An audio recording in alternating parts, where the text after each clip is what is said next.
The cage in the summer sun. They left her to bake like an animal. 4 days in an iron cage under the Colorado sun, and Hannah Brennan's crime was nothing more than being poor.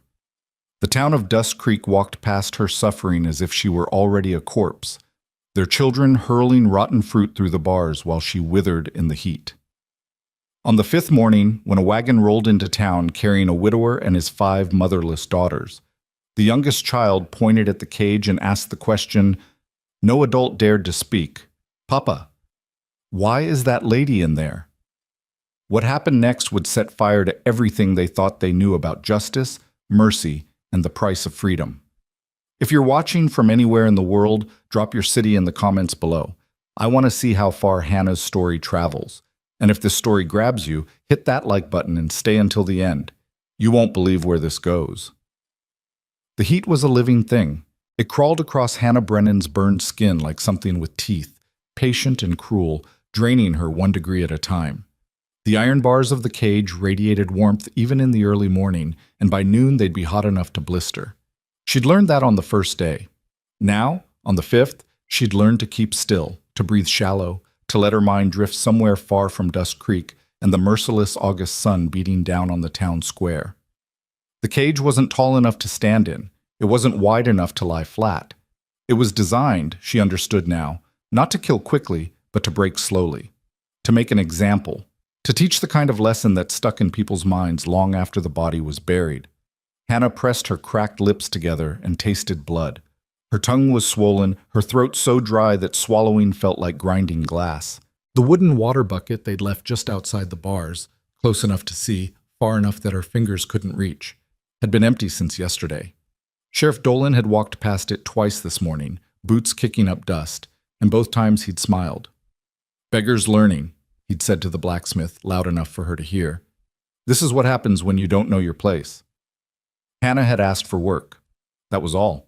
She'd walked into the mercantile with nothing but the clothes on her back and hunger gnawing at her ribs, and she'd asked Mrs. Pritchard if there was anything she could do. Sweep floors, stock shelves, scrub dishes, anything honest, anything that might earn her a meal. Mrs. Pritchard had looked at her the way you'd look at something tracked in on a boot. "We don't hire drifters," she'd said, "especially not your kind." Hannah hadn't understood what her kind meant until the sheriff showed up an hour later and dragged her out of the boarding house where she'd been sleeping on the floor. Vagrancy, he'd called it, begging, public nuisance. He'd locked her in the cage before sundown, and the town had gathered to watch like it was a theater performance. That first night she'd screamed herself hoarse.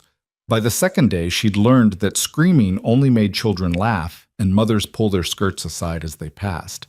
By the 3rd day, she'd stopped making sound at all. Now, on the 5th morning, she kept her eyes closed and tried to remember what it felt like to be clean, to drink cold water from a well, to sleep on something softer than iron bars pressing into her spine. The sound of wagon wheels on hard-packed dirt broke through the haze. Hannah didn't open her eyes. Wagons came and went all morning in Dust Creek. Freight haulers, ranch families, circuit preachers. None of them stopped. None of them asked questions. The cage had become part of the scenery, as unremarkable as the hitching posts or the faded flag hanging outside the courthouse. But this wagon slowed. She heard the brake-in gauge, heard the creak of someone climbing down, heard small voices, children's voices, high and bright and curious in a way that made her chest ache. "Papa, what's that?" "Looks like a jail, Ruthie, but smaller." "Why's it in the middle of town?" "Papa, there's someone inside." Hannah opened her eyes. The world tilted, blurred, then sharpened into focus. 5 girls stood clustered near the wagon, ranging in age from maybe 6 to 16, all of them dressed in simple calico with their hair braided neat despite the dust of the road. They stared at the cage with wide eyes, not cruel, not mocking, just shocked in the way children get when they see something that doesn't fit the shape of the world they know. Behind them stood a man, tall, broad-shouldered, somewhere in his mid-30s with sun-darkened skin and the kind of hands that knew work.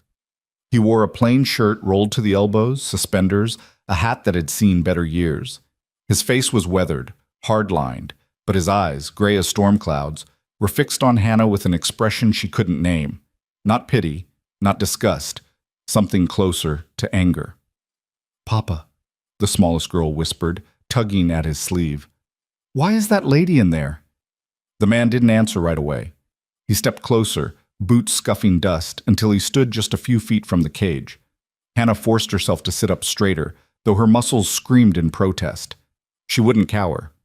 Not in front of children, not in front of anyone. His eyes tracked over her face, the sunburn, the split lips, the hollow cheeks, and his jaw tightened. How long? He asked, and his voice was low, quiet, but it carried weight. Hannah's throat worked. She tried to speak, managed only a croak. 5 days, someone called from across the square. Sheriff Dolan emerged from the jailhouse, thumbs hooked in his belt, grinning like a man who'd just won a hand of poker. He was a thick-built man with a red face and the kind of swagger that came from wearing a badge in a town too small to question him. 5 days baking in the sun, Dolan continued, sauntering closer. Teaches beggars a real fine lesson about asking for handouts in my town. The tall man turned to face him, and something in the movement made Dolan's grin falter. Just a fraction, just enough. She asked for handouts? Vagrancy, begging, public nuisance. Dolan ticked them off on his fingers. We got standards here in Dust Creek. Can't have every drifter thinking they can just wander in and, she asked for work, a voice said. Everyone turned. Old Mr. Henley, the barber, stood in the doorway of his shop, arms folded. He was a thin man with white hair and a reputation for speaking his mind, which in Dust Creek meant he mostly kept his mouth shut. But now he met Dolan's glare without flinching. I was there, Henley said. Heard her myself. She asked Mrs. Pritchard for work, didn't beg, didn't cause trouble, just asked if there was anything needed doing. Dolan's face darkened. You calling me a liar, Henley? I'm saying what I heard. The tall man looked at Hannah again, then back at Dolan, and when he spoke his voice was colder than winter stone. Open the cage. Dolan laughed. Actually laughed, head thrown back like it was the funniest thing he'd heard all week. Oops. Open the... Who the hell are you? Samuel McCord. I'm asking you to open the cage. Well, Samuel McCord, I'm telling you to mind your own damn business and get back in your wagon before... Before what? The question hung in the air like smoke. Samuel McCord didn't raise his voice, didn't move. But something shifted in the space between them. Some invisible line drawn in dust and heat, and the weight of a man who'd had enough of watching cruelty dressed up as law. Dolan's hand drifted toward the gun on his hip. Before I decide you're disturbing the peace. Papa. The oldest girl stepped forward, maybe 16 with her mother's face and her father's eyes. She kept her voice steady, but Hannah could see her hands trembling. We should go. Samuel shook his head once. Short. Final. Then he reached into his pocket and pulled out a leather fold thick with bills. He peeled off several and held them out. How much? Dolan blinked. What? How much to open the lock? Name your price. For a moment, the sheriff just stared. Then his grin came back, uglier than before. You want to buy yourself a beggar? That it? What are you planning to do with her, McCord? You got 5 daughters already? Figure you need a woman to warm your bed at night? The girls gasped. The oldest pulled the younger ones closer, shielding them. Hannah felt her face burn with something beyond sunburn, shame, rage, helplessness all tangled together. Samuel moved so fast, Dolan didn't have time to react. 1 second he was standing 3 feet away. The next he had the sheriff pinned against the jailhouse wall, forearm pressed across his throat, close enough that when he spoke, every word was a promise. You ever talk about a woman like that again in front of my daughters, Samuel said, and I'll make sure you remember what respect feels like. You understand me? Dolan's face went purple. He clawed at Samuel's arm, boots scrabbling in the dust. You're assaulting an officer. I'm offering you cash for a key. Business transaction. Samuel pressed harder. Unless you'd rather explain to the judge why you're holding a woman in a cage for asking for work. 50, Dolan wheezed. $50. Samuel released him, and Dolan doubled over, gasping. The square had gone silent. Even the usual morning sounds, horses, hammers, the creak of shop signs seemed to have stopped. Everyone was watching now. Samuel counted out the money, crisp bills that probably represented a month's work, and held them up. Open it. Dolan snatched the cash, shoved it in his pocket, and pulled a key ring from his belt. His hands shook, from anger or fear Hannah couldn't tell, as he jammed the key into the padlock. The lock snapped open with a sound like breaking bone. "There," Dolan spat. "She's yours. You bought her. That makes her your problem now." Samuel ignored him.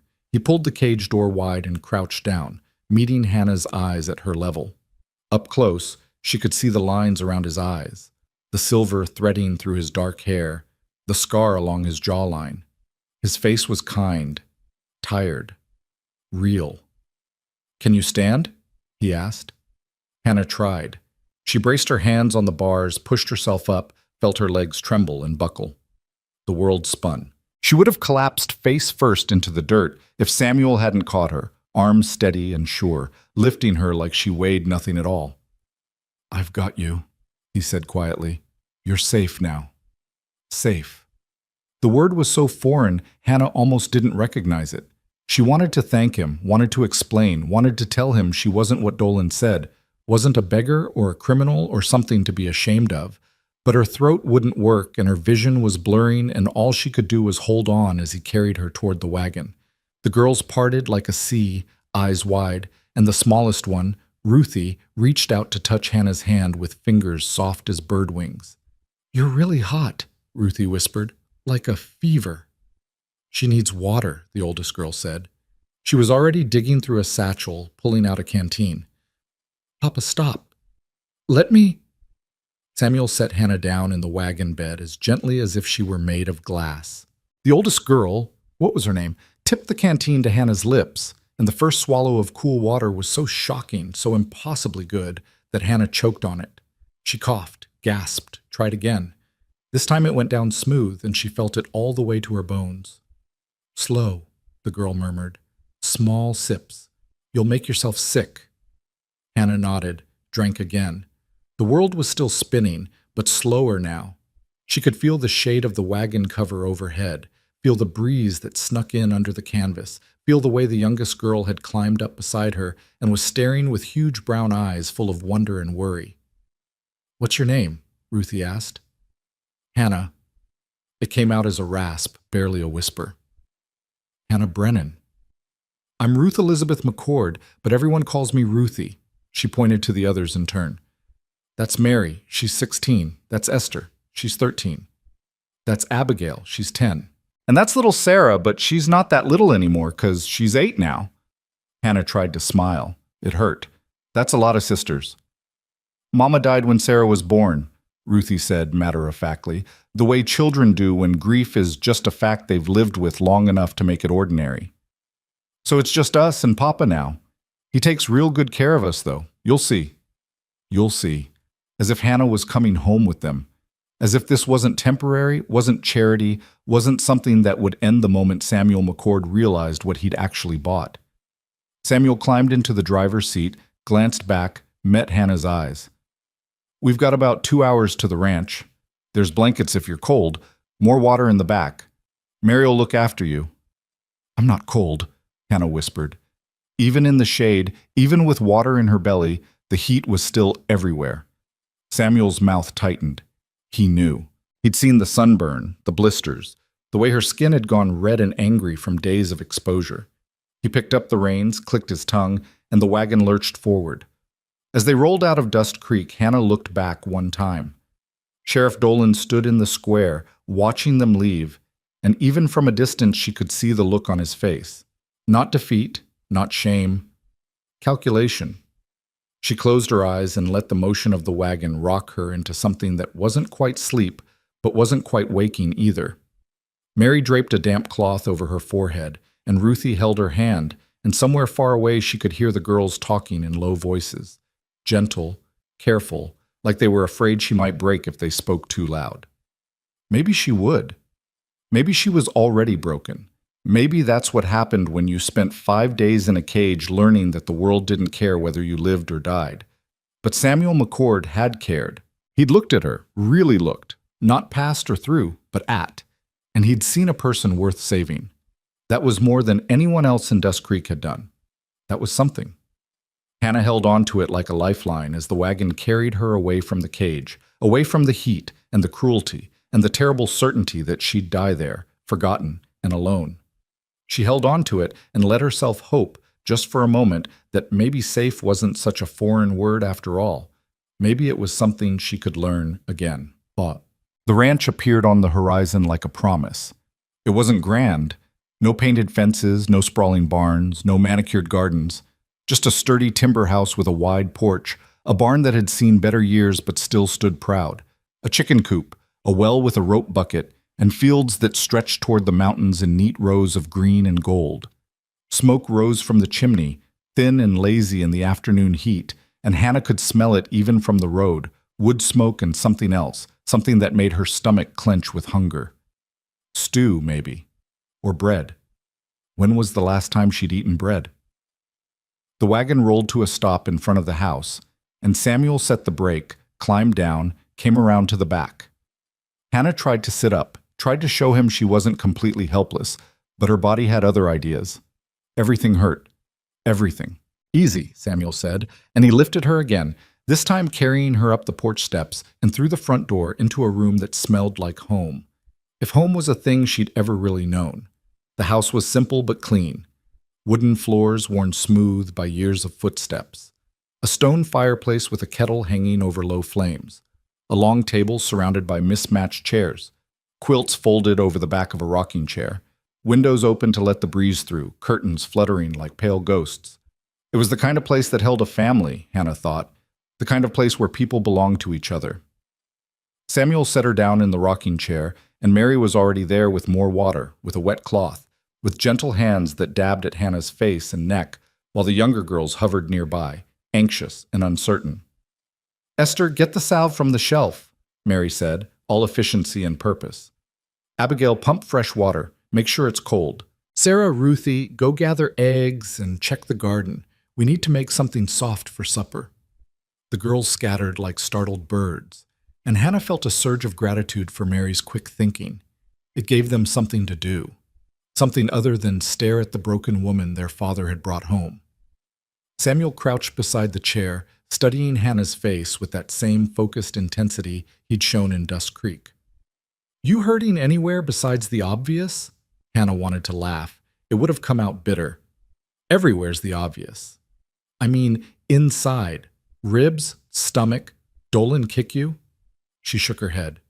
"Just the sun, and the bars, and not eating." Samuel's jaw worked. "How long since you ate?" 6 days, maybe 7.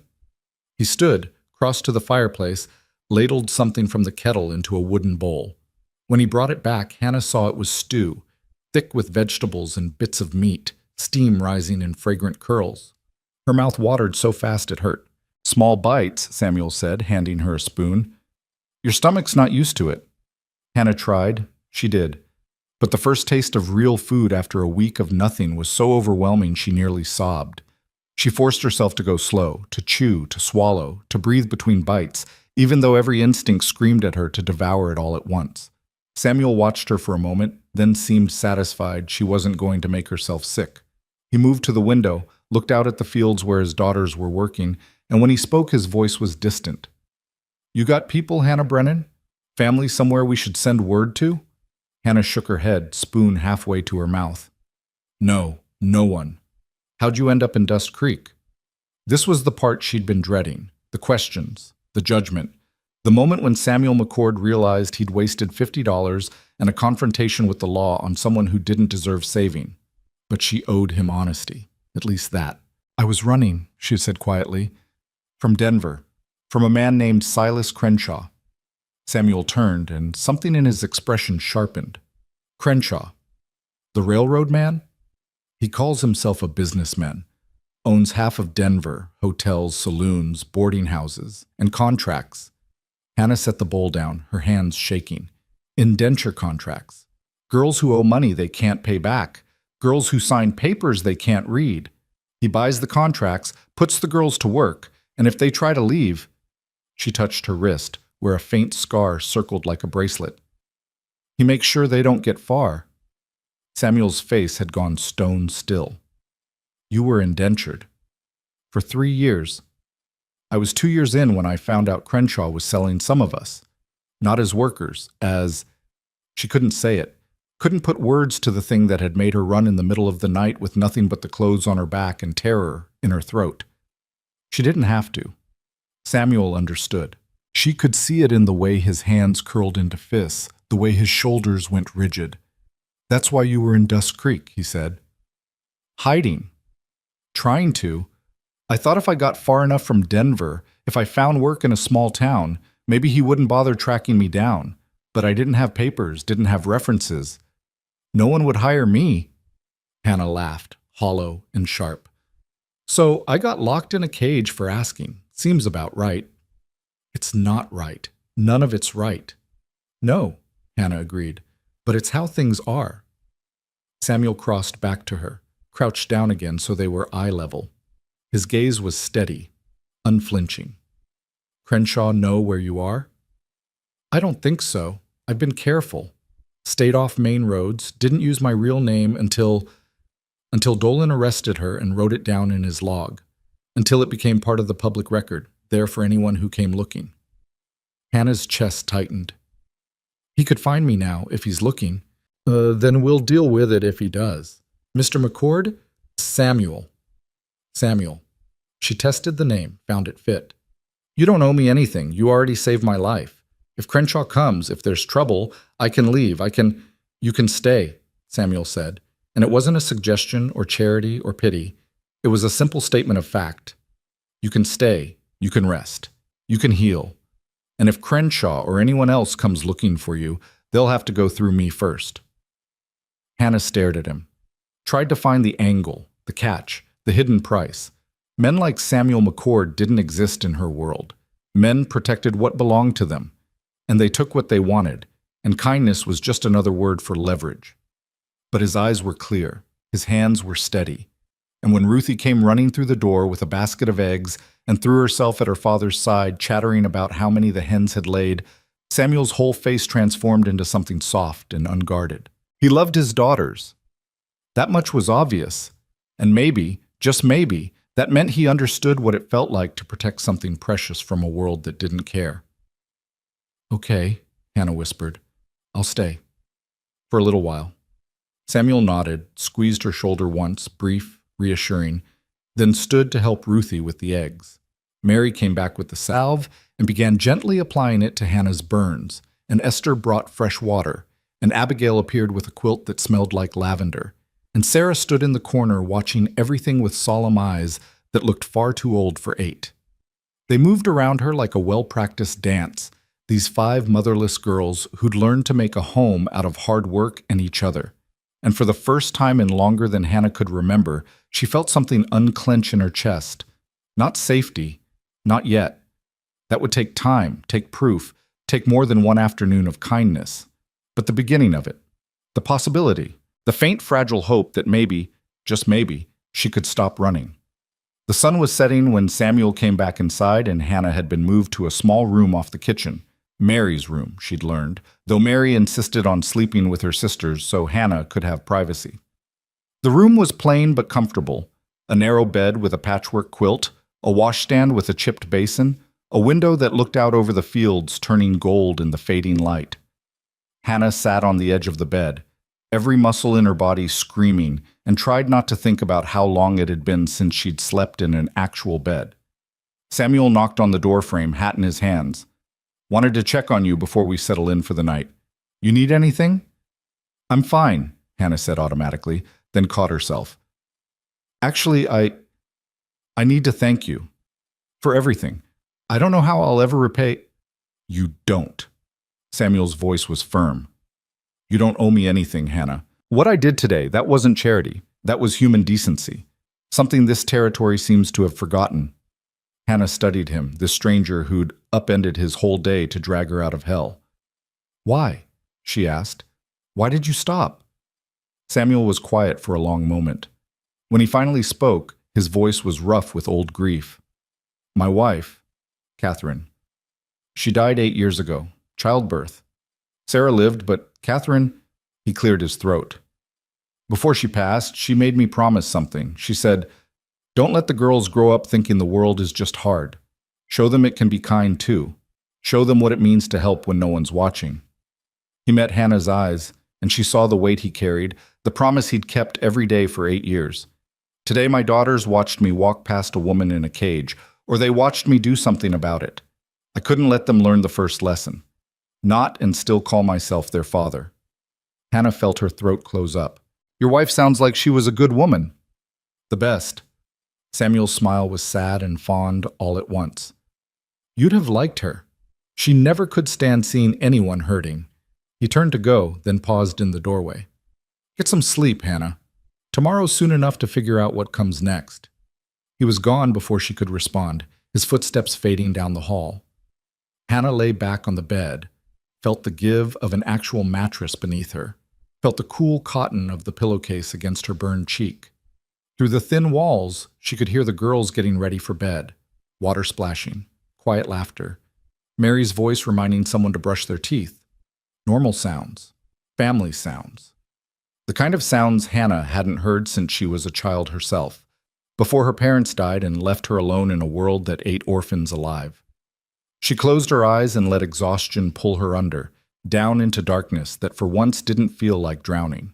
But even as sleep claimed her, some part of Hannah stayed alert, listening, waiting, because she knew, had learned through bitter experience, that kindness was temporary, that safety was an illusion, and that sooner or later the past always found you. Silas Crenshaw owned her contract. That meant he owned her, and men like Crenshaw didn't let their property walk away. She'd found shelter for tonight, maybe tomorrow, maybe even a week if she was lucky. But she couldn't stay forever. And when the time came to run again, she'd make sure Samuel and his daughters were far away from whatever came looking for her. It was the least she could do for the man who'd given her back her humanity, even if it was just for a little while. Outside, the summer stars wheeled across the Colorado sky, indifferent and eternal. Inside, Hannah Brennan slept in a real bed for the first time in 3 years and dreamed of cages that opened and men who kept their promises and the dangerous, impossible thought that maybe, just maybe, this time could be different. Morning came too early, slipping through the window in pale gold light that made Hannah's eyes burn. For a moment, just one breath, one heartbeat. She didn't know where she was. Then memory rushed back. The cage, the sun, Samuel McCord's steady hands lifting her to safety. She was in Mary's room, in the McCord house. She was safe. For now. Her body disagreed with that assessment. Every muscle ached, her skin felt too tight across her bones. And when she tried to sit up, the room tilted sideways. She gripped the edge of the mattress and waited for the world to settle, breathing through her teeth. A soft knock at the door. Miss Hannah? Mary's voice, tentative and careful. Papa said to let you sleep, but it's nearly 8 and I thought you might be hungry. Hannah's stomach answered before she could, growling so loud she heard Mary's quiet laugh through the door. I'll take that as a yes. I'll bring you something. Don't try to get up yet. You're still healing. The girl's footsteps faded and Hannah sagged back against the pillow. 8 o'clock. When was the last time she'd slept past dawn? In Crenshaw's boarding house, the girls were up at 5 to start washing linens. Before that, when she'd still had parents and a life that made sense, her mother would wake her with tea and sunlight and the promise of fresh bread. Before. Such a small word for everything she'd lost. Mary returned with a tray balanced carefully in both hands. She'd brought oatmeal thick with cream and honey, 2 biscuits wrapped in a cloth napkin, and a cup of water so cold it must have come straight from the well. The girls set it on the washstand and helped Hannah sit up against the headboard, propping pillows behind her with the same gentle efficiency she'd shown yesterday. You don't have to wait on me, Hannah said, though her hands were already reaching for the oatmeal. I can... Papa said you're to rest today. Doctor's orders. Your father's a doctor? Mary smiled. No, but he's raised 5 daughters and buried a wife. He knows sick when he sees it. Her smile faded. You look better than yesterday, though. Less like you're about to fall over dead. Hannah took a bite of oatmeal and nearly moaned. Sweet, rich, perfect. You're cooking? Esther's, actually. She's got the best hand with breakfast. Mary perched on the edge of the bed, hands folded in her lap. She had her father's gray eyes and the same direct way of looking at people, like she could see past whatever walls they'd built. Can I ask you something? Hannah's stomach tightened, but she nodded. How bad was it? Really? The question was so blunt, so unexpected that Hannah didn't have time to build a lie. Bad enough that dying started to seem like mercy.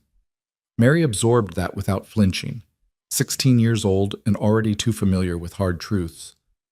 Papa told us a little about Crenshaw, about the contracts. She picked at a loose thread on the quilt. Is he going to come looking for you? I don't know, maybe. Hannah set the bowl down. Mary, I need you to understand something. I'm grateful to your father, more than I can say.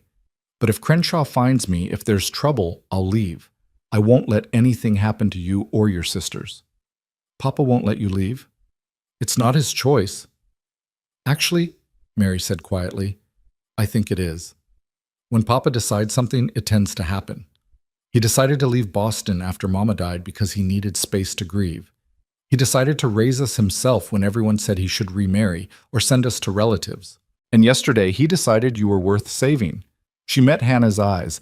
So whether you like it or not, Miss Hannah, you're part of this family now, at least until you're strong enough to make your own choices. Hannah didn't know what to say to that. She'd spent 3 years learning that families were things other people had, that belonging was a luxury for those who could afford it. But here was this girl, this stranger, claiming her like it was the simplest thing in the world. You don't even know me, Hannah whispered. We know you didn't deserve what happened to you. That's enough for now. Mary stood, smoothed her skirt. Finish your breakfast. Esther's going to bring wash water in a bit, and I found one of Mama's old dresses that might fit you. Your clothes are… She trailed off, diplomatic. Ruined, Hannah finished. You can say it. Ruined, Mary agreed. But that's fixable. Most things are, given time. She left Hannah alone with her thoughts and the oatmeal, which suddenly tasted like ash. Most things are fixable. Maybe that was true in Mary's world, where fathers kept promises and sisters looked after each other and home was a place you could count on. But Hannah knew better. Some things stayed broken. Some stains never washed out. Still, when Esther knocked half an hour later with a basin of warm water and a bar of lavender soap, Hannah let herself pretend. Let herself imagine that maybe a hot bath and clean clothes could wash away more than just dirt and sweat. Let herself hope, just for a moment, that Mary might be right. The dress fit reasonably well, a simple blue cotton with tiny white flowers that had probably been lovely before years of wear had faded the color. It was loose in the bodice and short in the hem, but it was clean and whole, and it didn't smell like fear. Hannah braided her hair the way her mother had taught her, pinned it up, and looked at herself in the small mirror above the washstand. A stranger looked back. Thinner than she remembered, older than her 24 years, with shadows under her eyes that spoke of things no amount of sleep would fix, but alive.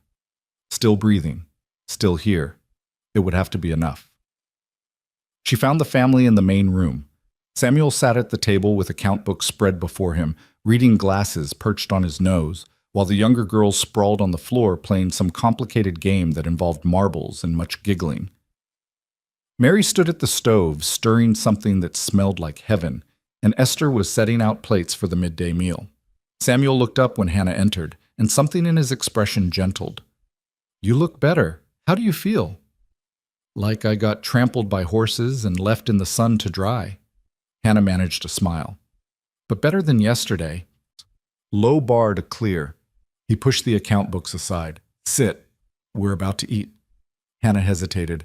I could help. I'm not useless. Didn't say you were. But you're also not fully healed, and the last thing we need is you passing out into the stew.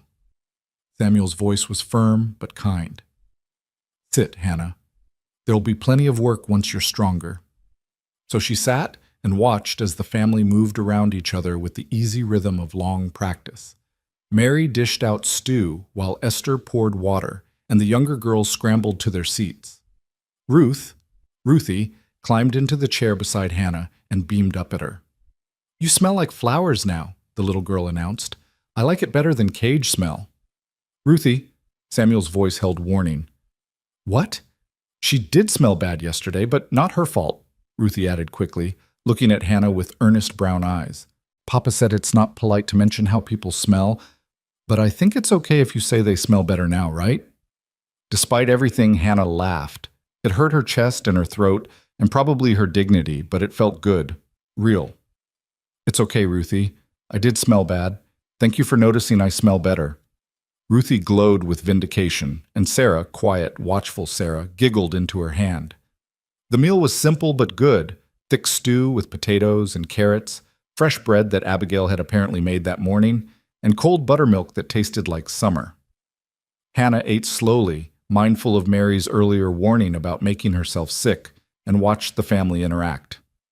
Samuel asked about chores, who'd fed the chickens, who'd checked the irrigation channels, whether the fence in the north pasture still needed mending. The girls reported in turn, overlapping each other with details and complaints, and the occasional argument about who'd done more work. It was chaotic and loud and achingly normal. Hannah had forgotten what normal felt like. "Miss Hannah," Abigail said suddenly, "do you know how to sew?" Hannah blinked. "Some." "Why?" "Because Mary's been mending Papa's shirts for 3 years and she's terrible at it." Abigail ignored her older sister's indignant sputter. "Last time she sewed a button, it fell off in the wash." "It was a weak button," Mary protested. "It was a perfect button until you stabbed it to death with a needle." Samuel hid a smile behind his cup. "Girls." "I could help with mending," Hannah offered. "If you need it. My mother was a seamstress. She taught me when I was young." "Really?" Mary looked genuinely relieved. "Because I have about 15 shirts that need buttons and 3 dresses with torn hems, and I'd rather shoe a horse than sew." "I'll trade you," Esther said. "I'll sew if you muck the stalls." "Done." Samuel shook his head, but his eyes were warm. "Seems you've found your place already, Hannah. This household runs on negotiation and bribery. And sometimes threats," Ruthie added helpfully. "Like when Sarah won't share the good pencils." "I need them for my drawings," Sarah said, defensive. "You need all 12 of them at once?" The argument spiraled from there, good-natured and familiar, and Hannah felt something ease in her chest. This wasn't perfect. It was messy and loud and full of the kind of small conflicts that came from people living together day after day. But it was real. It was honest. And nobody was getting locked in a cage for speaking their mind. After the meal, Mary dragged Hannah to a chair by the window and presented her with a basket overflowing with mending. Shirts, aprons, stockings with holes, a dress that had lost half its hem. Hannah picked up the first shirt, one of Samuel's by the size, and examined the missing button. Mary wasn't wrong about stabbing it to death, she murmured. Mary, washing dishes at the basin, laughed. "See, I told you I was bad at it." Hannah threaded a needle and got to work. Her fingers remembered the rhythm even after years away from it. Loop and pull, securing the button so it would hold. It was meditative, mindless in the best way. She could let her mind drift while her hands stayed busy. Samuel came to stand beside her after a while, watching her work. "You're good at that. My mother used to take in sewing to help pay rent. I learned young." Hannah tied off the thread and reached for the next shirt. "It's one of the few useful things I know how to do." "I doubt that's true." "You'd be surprised. I can sew a straight seam and boil water without burning it. Beyond that, I'm fairly useless." Samuel pulled up a chair and sat, turning it backward so he could lean on the backrest. "You survived 3 years of indenture and a week on the run with Crenshaw hunting you. I'd say you're tougher than you give yourself credit for." Hannah's hands stilled. "That's not toughness. That's just refusing to die out of spite." "Sometimes they're the same thing." He was quiet for a moment, watching his daughters, Esther teaching Ruthie how to braid, Abigail reading to Sarah on the porch, Mary humming as she worked. Catherine used to say that survival was its own kind of courage, that just getting up every morning when the world's trying to break you, that matters. "Your wife sounds like she was a wise woman." "She was. Too wise for me, honestly.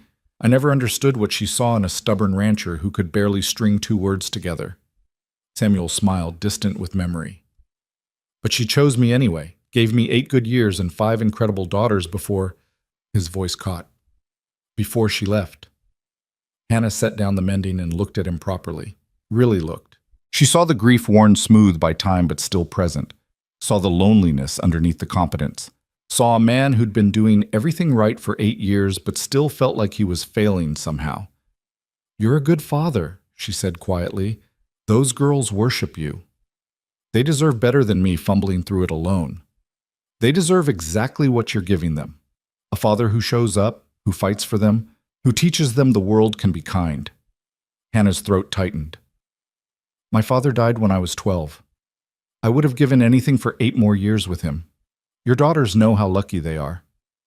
Samuel met her eyes, and something passed between them. Understanding, recognition, the shared weight of loss. Then Ruthie came barreling through the door with a scraped knee and tears streaming down her face, and the moment broke. Papa, I fell. Samuel was up in an instant, scooping her into his arms, murmuring comfort while he examined the scrape. Hannah watched him gentle his daughter's tears with practiced ease, and felt her chest ache with something she couldn't name. This was what a family looked like, what love looked like. And she was standing on the outside looking in, same as always. The afternoon stretched long and lazy. Hannah finished the mending while the girls did their chores, and Samuel disappeared into the barn to work on something he wouldn't specify. By the time the sun started its descent toward the mountains, Hannah had repaired everything in the basket and started on a pile of stockings someone had left beside the chair. Mary called her to help with supper, and Hannah found herself peeling potatoes alongside Esther while the younger girls set the table. It was easy, companionable work. Nobody asked probing questions or treated her like she might break. They just folded her into the rhythm of the household as if she'd always been there. It was dangerous, Hannah thought. Dangerous to let herself relax. Dangerous to start believing this could last. But when Samuel came in smelling of hay and horses and smiled at her across the kitchen, when Ruthie grabbed her hand and pulled her to the table insisting she sit next to Papa, when Sarah shyly showed her a drawing of flowers and asked if Hannah liked it, well, maybe danger was worth it, just for a little while. They were halfway through supper when the knock came. 3 sharp raps on the door, deliberate and commanding. The kind of knock that said official business, that said someone was used to being obeyed. Everyone froze. Samuel set down his fork slowly, eyes on the door. Stay here, he said, voice low. He stood, crossed to the door, opened it just wide enough to see out. Help you? Samuel McCord? The voice was unfamiliar, sharp with authority. I'm Deputy Marshal Thomas Blake. I need a word. Hannah's blood turned to ice. Marshal? They'd sent a marshal. Crenshaw had found her already, had sent the law to drag her back to Denver, and she'd brought this down on Samuel and his daughters after everything they'd done for her. About what? Samuel asked, voice carefully neutral. About a woman. Hannah Brennan. I have information she's here. The room was so quiet Hannah could hear her own heartbeat. Mary's hand found hers under the table and squeezed tight. Esther had gone pale. Even Ruthie had stopped fidgeting. Samuel was silent for a long moment. Then, she's here. What of it? I need to speak with her. It's a matter of legal business regarding an indenture contract. Contract's not worth the paper it's written on if it was signed under duress. That's not for you to determine, Mr. McCord. Now, I can do this easy or I can do it difficult, but either way, I'm going to need to speak with Miss Brennan. Tonight. Hannah stood before she could think better of it. Her legs shook, but she kept her voice steady. I'm Hannah Brennan. Samuel turned, started to protest, but Hannah shook her head. It's fine. I knew this was coming. She walked to the door and Samuel stepped aside, though his expression made it clear he didn't like it. The deputy marshal was a lean man with hard eyes and a mouth like a knife slash. He looked Hannah over with the clinical assessment of someone evaluating property. Miss Brennan, I'm here on behalf of Silas Crenshaw. You're wanted back in Denver to fulfill the terms of your contract. I'm not going back. Blake's smile was thin and cold. That's not your choice to make. You signed a legal document, under coercion. I was 17 and starving, and his men said sign or starve. That's not legal consent. Contract doesn't specify how consent was obtained. It's valid until a judge says otherwise. Blake pulled a folded paper from his coat. I have a warrant for your return to Denver. You can come peacefully or I can take you in chains, but either way, you're coming. Like hell she is. Samuel moved to stand beside Hannah, and the protective fury in his voice made Blake's hand drift toward his gun. Don't do anything stupid, McCord. I'm a federal officer executing a lawful warrant. You interfere, you'll hang. Your warrant's worth nothing if the contract's invalid. Then she can argue that in court, in Denver, where she belongs. Hannah felt the trap closing. Blake was right. Technically, legally right.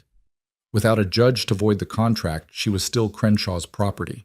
She could fight it, but she'd have to do it from a Denver jail cell, while Crenshaw's lawyers made sure the trial never happened. She'd run before. She could run again. Fine, she said quietly. I'll go. Hannah, no. Samuel grabbed her arm. It's okay. She met his eyes and willed him to understand. I'll go to Denver. I'll face the judge. It'll be fine. It was a lie, and they both knew it, but what choice did she have? She wouldn't let Samuel hang for her sake. Wouldn't let his daughters lose their father because he'd been fool enough to help a stranger. Blake looked satisfied. Smart choice. We leave at dawn. Pack what you need. He left without another word, boots heavy on the porch steps, and Hannah heard a horse whinny from somewhere in the yard. He'd ride back to town tonight, probably, sleep at the boarding house and return in the morning to collect his prize. The door closed and the silence was suffocating. You're not going. Mary's voice shook. Papa, tell her she's not going. But Samuel wasn't looking at Mary. He was looking at Hannah with an expression she couldn't read, calculation, anger, something harder underneath. Come with me, he said quietly. Now. He led her outside to the porch, out of earshot of the girls, and when he turned to face her, his eyes were storm gray and furious. You think I'm letting you walk back into that? You don't have a choice. There's always a choice. Samuel paced 3 steps, turned back. Blake said the contract's valid until a judge voids it. So we void it. Samuel, Crenshaw owns half the judges in Denver. He doesn't own me. Samuel's voice was hard, decided. And he doesn't own you anymore either, because I do. Hannah stared. What? Crenshaw's contract is what, 3 years of indenture? I'll buy it from him, pay out the term, and release you. You can't afford that. I've got savings. I've got land I can mortgage. I'll find the money. Samuel, that's insane. You'd bankrupt yourself for a stranger. You're not a stranger. He grabbed her shoulders, gentle but firm, forcing her to meet his eyes. You've been here 2 days and my daughters already love you. Ruthie talks about you at breakfast. Sarah drew you flowers. Mary trusted you with her mother's dress. His voice cracked. And I'll be damned if I let some Denver vulture drag you back to hell because I didn't have the spine to fight for you. Hannah felt tears burning her eyes. Why? Why would you do this? Because Catherine would have. Because it's right. Because... He stopped, swallowed hard. Because you matter, Hannah. You matter and you deserve a chance at a real life. And if I can give you that, then I'm going to, whether you like it or not. The tears spilled over. Hannah tried to wipe them away, but they kept coming, 3 years of fear and exhaustion and desperate hope finally breaking through. I can't let you... Too late. I already decided. Samuel's smile was grim. Tomorrow morning, I'm going to Denver with Blake. I'm going to find Crenshaw, and I'm going to buy your freedom. And when I come back, you and I are going to figure out what comes next. What if he won't sell? Then I'll make him an offer he can't refuse. The steel in Samuel's voice left no room for argument. But one way or another, Hannah Brennan, you're done running. This ends in Denver. Hannah wanted to argue, wanted to tell him he was being foolish, reckless, that she wasn't worth this kind of sacrifice. But the words wouldn't come. All she could do was nod and let Samuel pull her into a brief, fierce hug that felt like armor, and promise all at once. We'll fix this, he murmured against her hair.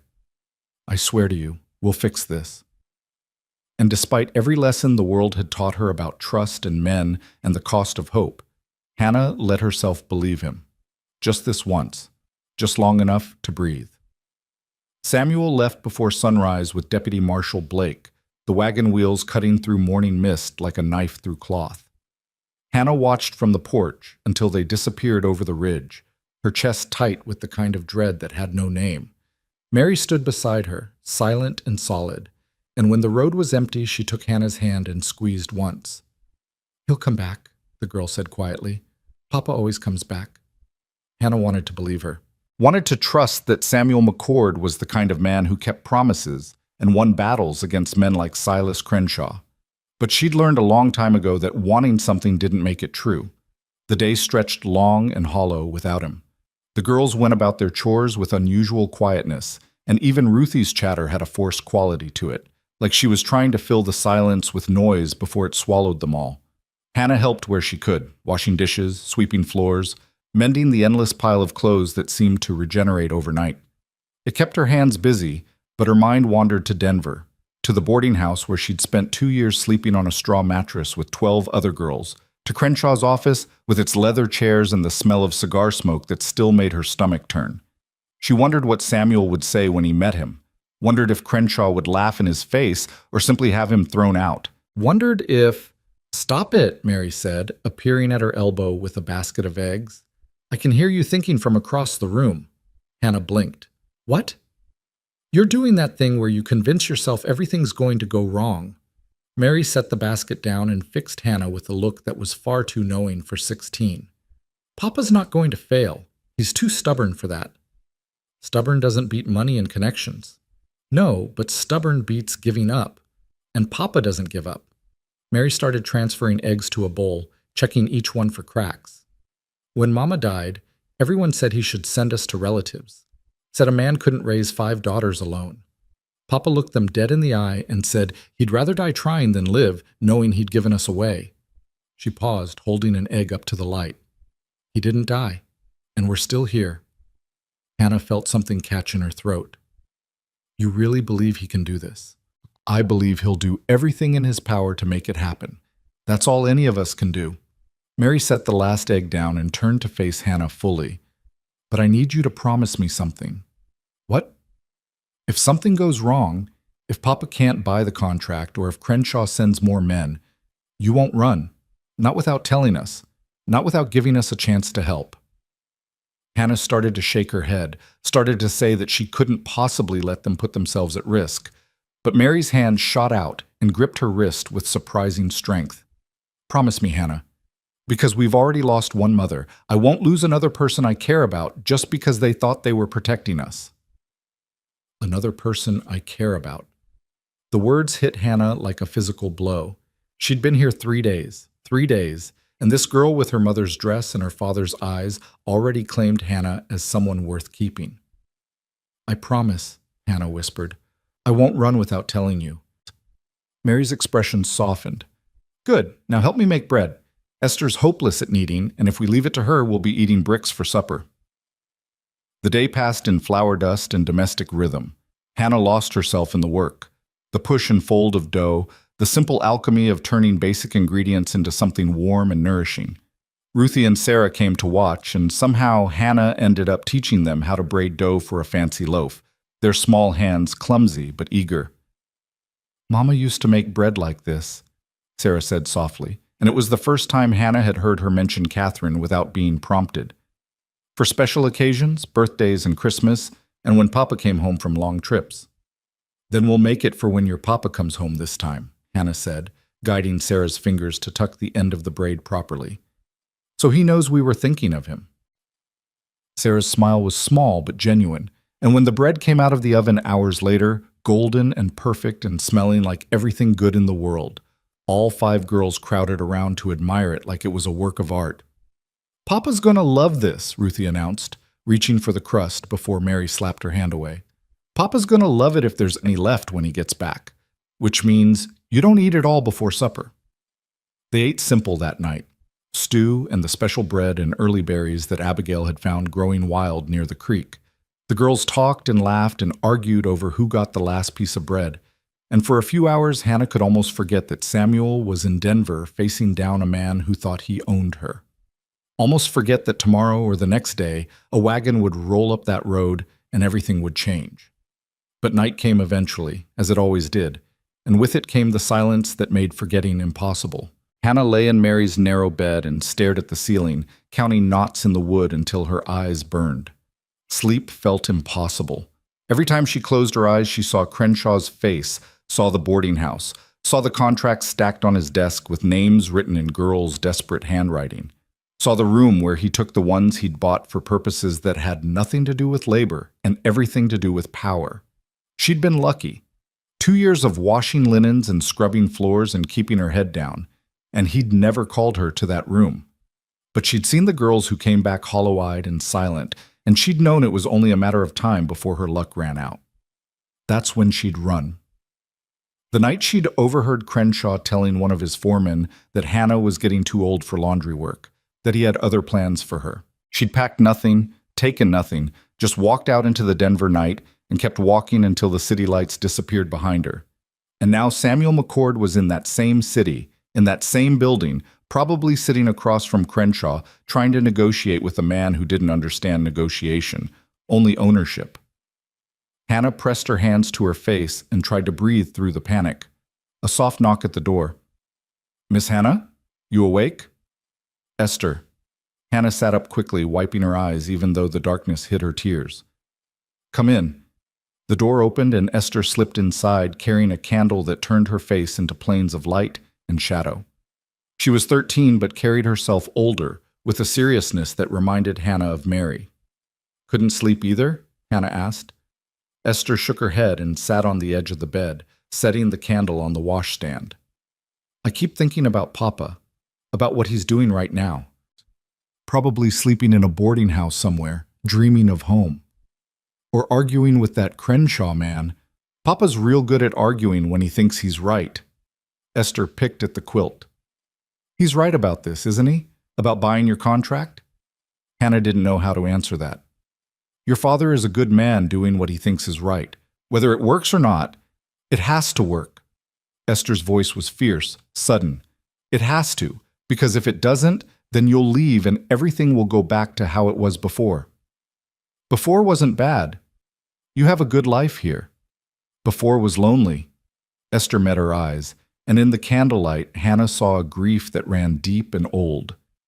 "It's been 8 years since Mama died, and we've been fine.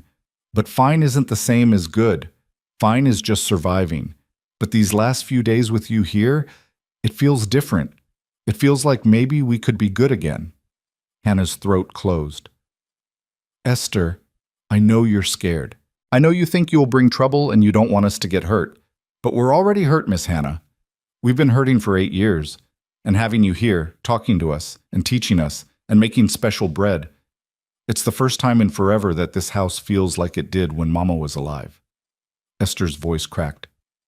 "So please, when Papa comes back, when he fixes this, please don't leave. Please stay." Hannah pulled the girl into a hug before she could think better of it, felt Esther's shoulders shake with silent sobs, felt her own tears soaking into the girl's hair. "I'll stay," she whispered. "If your father can make this work, if I'm truly free, I'll stay as long as you'll have me." Esther clung to her like a lifeline, and they sat there in the candlelight until the tears stopped and breathing came easier. When Esther finally pulled away, her eyes were red, but her expression was calmer. "Thank you," she whispered, "for not lying to me, for treating me like I'm old enough to understand." "You're old enough to understand more than people give you credit for." Esther managed a small smile. "That's what Mama used to say." She stood, picked up the candle. "Try to sleep, Miss Hannah. Papa will be back soon. I know it." She left as quietly as she'd come, and Hannah lay back down in the darkness. Sleep still felt impossible, but now the panic had edges worn smooth by something warmer. Hope, maybe.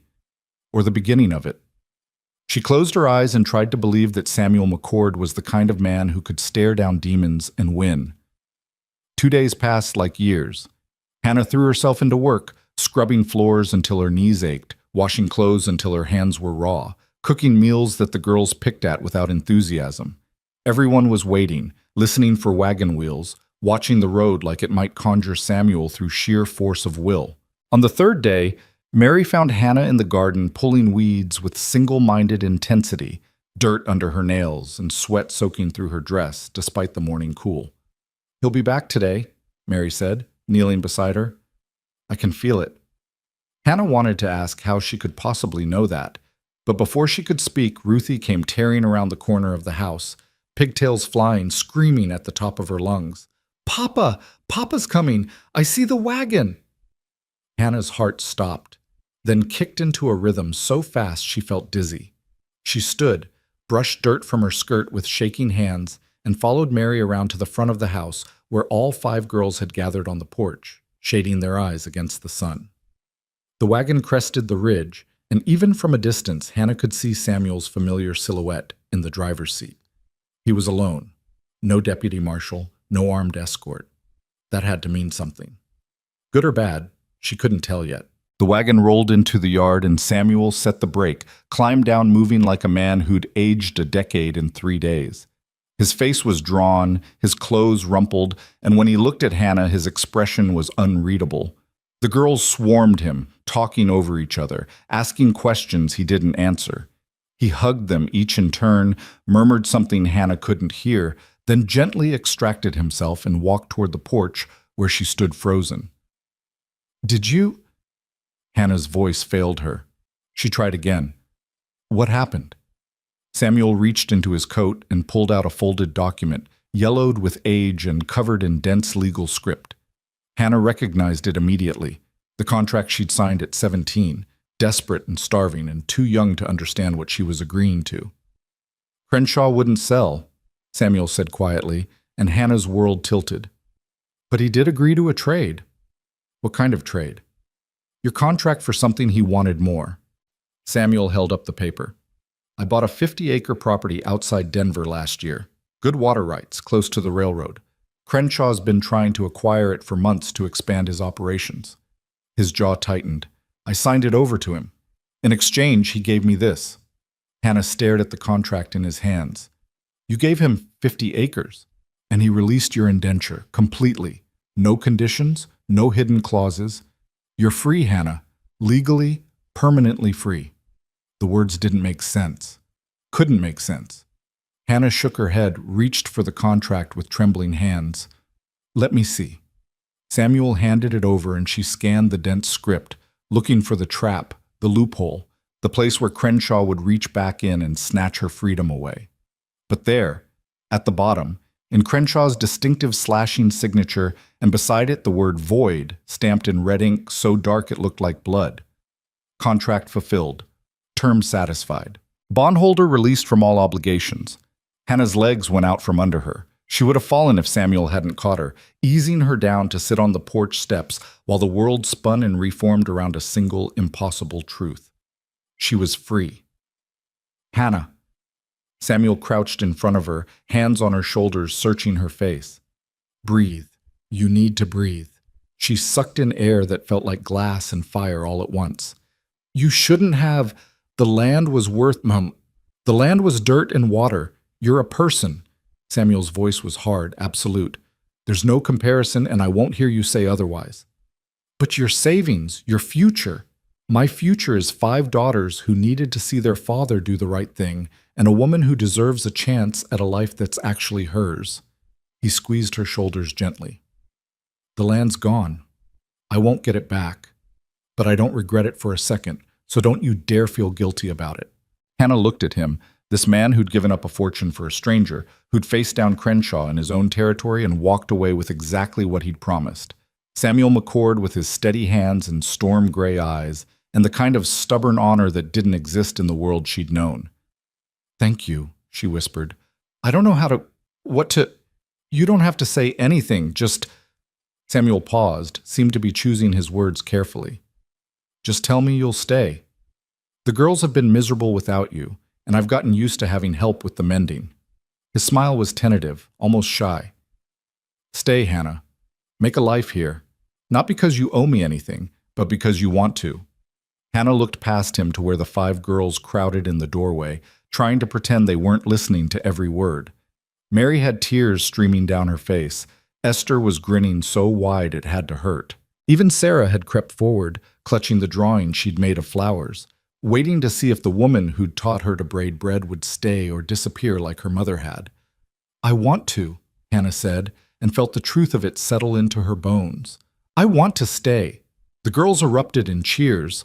Ruthie launched herself off the porch and wrapped around Hannah like a determined barnacle. And then they were all there, crying and laughing and talking over each other in a tangle of arms and joy that felt too big for Hannah's chest to contain. Samuel stepped back, giving them space, but his smile was bright enough to rival the sun. That night, they had a celebration. The special braided bread made its appearance alongside roasted chicken and early vegetables and a pie that Abigail had secretly been saving for this exact occasion. The girls were loud and bright and insisted Hannah sit at the head of the table like she was someone important, someone who mattered, someone who belonged. And for the first time since her parents died, Hannah let herself believe it might be true. But good things, Hannah had learned, never lasted long without testing. The testing came at midnight in the form of hoofbeats and the smell of smoke. Hannah woke to the sound of glass breaking and Mary screaming. She bolted upright, disoriented, and saw orange light flickering through the bedroom window. Too bright, too wrong. Fire. She ran into the main room and found chaos. Samuel was already up, throwing water on flames that licked up the curtains. Mary had the younger girls huddled in the corner, counting heads, making sure everyone was accounted for. Smoke filled the air, thick and choking. "Out!" Samuel shouted. "Everyone out! Now!" Hannah grabbed Sarah and Ruthie, pushed them toward the door. Mary had Esther and Abigail, and they stumbled onto the porch into a night that had turned nightmare. The barn was engulfed. Flames climbed the walls and poured from the hayloft, turning night into day with their terrible light. And in front of the inferno, mounted on horseback with 6 other men behind him, sat a figure Hannah would know anywhere. Emmett Crenshaw. Silas's younger brother, meaner and stupider and infinitely more dangerous because he didn't care about profit, only punishment. "Well now," Emmett called out, voice carrying across the yard. "Looks like we've got ourselves a little problem." Samuel stepped forward, and Hannah saw he had his rifle. When had he grabbed the rifle? "You've got no business here, Crenshaw. Turn around and ride out before someone gets hurt." Emmett laughed, and it was a sound like breaking glass. "Oh, someone's definitely getting hurt. See, my brother might be willing to let that little whore buy her freedom, but I'm not so forgiving." He gestured to the burning barn. "Consider this a message. You mess with Crenshaw property, you pay the price." Hannah's not property. Your brother released her." "My brother's a fool who thinks land is worth more than pride. Me, I understand that some lessons need to be taught permanent-like." Emmett's grin was wolf sharp. "You can keep the girl if you want, but you're going to watch everything you own burn first, starting with this pretty little house." One of his men raised a torch. "No!" Hannah stepped forward before Samuel could stop her. "This is between you and me. Leave them out of it." "Hannah, get back." "Too late for that, sweetheart." Emmett's eyes glittered in the firelight. "You ran, you hid, you cost my family money and reputation, but more than that, you made us look weak. And that's the one thing Crenshaws don't tolerate." He nodded to his men. 2 of them dismounted, torches in hand, advancing on the house. Samuel raised the rifle. "One more step and I start shooting." "You can't shoot all of us before we burn you out, McCord. Do the math." Hannah's mind raced. Emmett was right. Samuel was outnumbered and outgunned. Even if he hit 1 or 2 of them, the rest would torch the house with the girls still inside. They needed time, needed help, needed... The shot came from the darkness beyond the firelight, sharp and clean, and the torch fell from the first man's hand. He yelped, clutching his shoulder, and Emmett's horse reared. "What the... Next one's between your eyes, Crenshaw." A figure emerged from the shadows near the creek, tall, lean, wearing a badge that caught the light. Deputy Marshal Thomas Blake stepped into the circle of fire, with his gun drawn and an expression that promised violence. "Blake?" Emmett's voice cracked with confusion. "What are you doing here?" "Stopping you from doing something catastrophically stupid." Blake moved closer, gun steady. "Drop the torches. All of you. Now. This is family business. This is arson and attempted murder, and I've got 6 witnesses." Blake gestured to Samuel and his daughters. "You really want to add killing a federal officer to that list?" For a long moment, Emmett sat frozen. Then his face twisted with rage. "You'll regret this, Blake. My brother owns half the lawmen in this territory. But not me, and not the judge I reported to before I rode out here." Blake's smile was cold. "See, I got a thinking after I took McCord to Denver. Got to wondering why Silas Crenshaw was so eager to get one girl back when he's got 50 others under contract. So I did some asking around, talked to some of those girls, heard some real interesting stories about what happens in Crenshaw's back rooms. Hannah's breath caught. Blake knew. He'd known all along. Turns out, Blake continued, there's about 15 different laws being broken in that boarding house. Human trafficking, forced servitude, statutory violations I won't name in front of children. He cocked his gun. So here's what's going to happen. You and your boys are going to put those torches out. Then you're going to ride back to Denver and tell your brother that his whole operation is about to come down around his ears. Because I've got warrants being drawn up right now, and by the end of the week, Silas Crenshaw is going to be occupying a jail cell instead of an office. Emmett's face had gone the color of old cheese. You can't. I already did. Now drop the torches or I'll shoot you for resisting arrest. The men looked at Emmett. Emmett looked at Blake. The barn burned behind them, crackling and popping, sending sparks into the night sky like malevolent stars.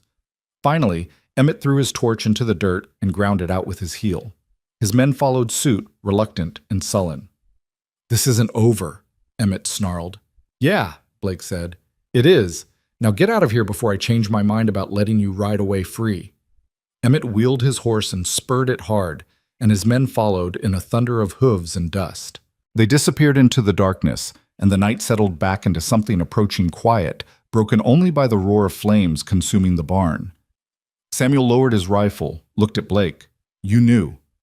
When you came for Hannah, you already knew what Crenshaw was. Suspected, Blake corrected. Couldn't prove it until I talked to the girls.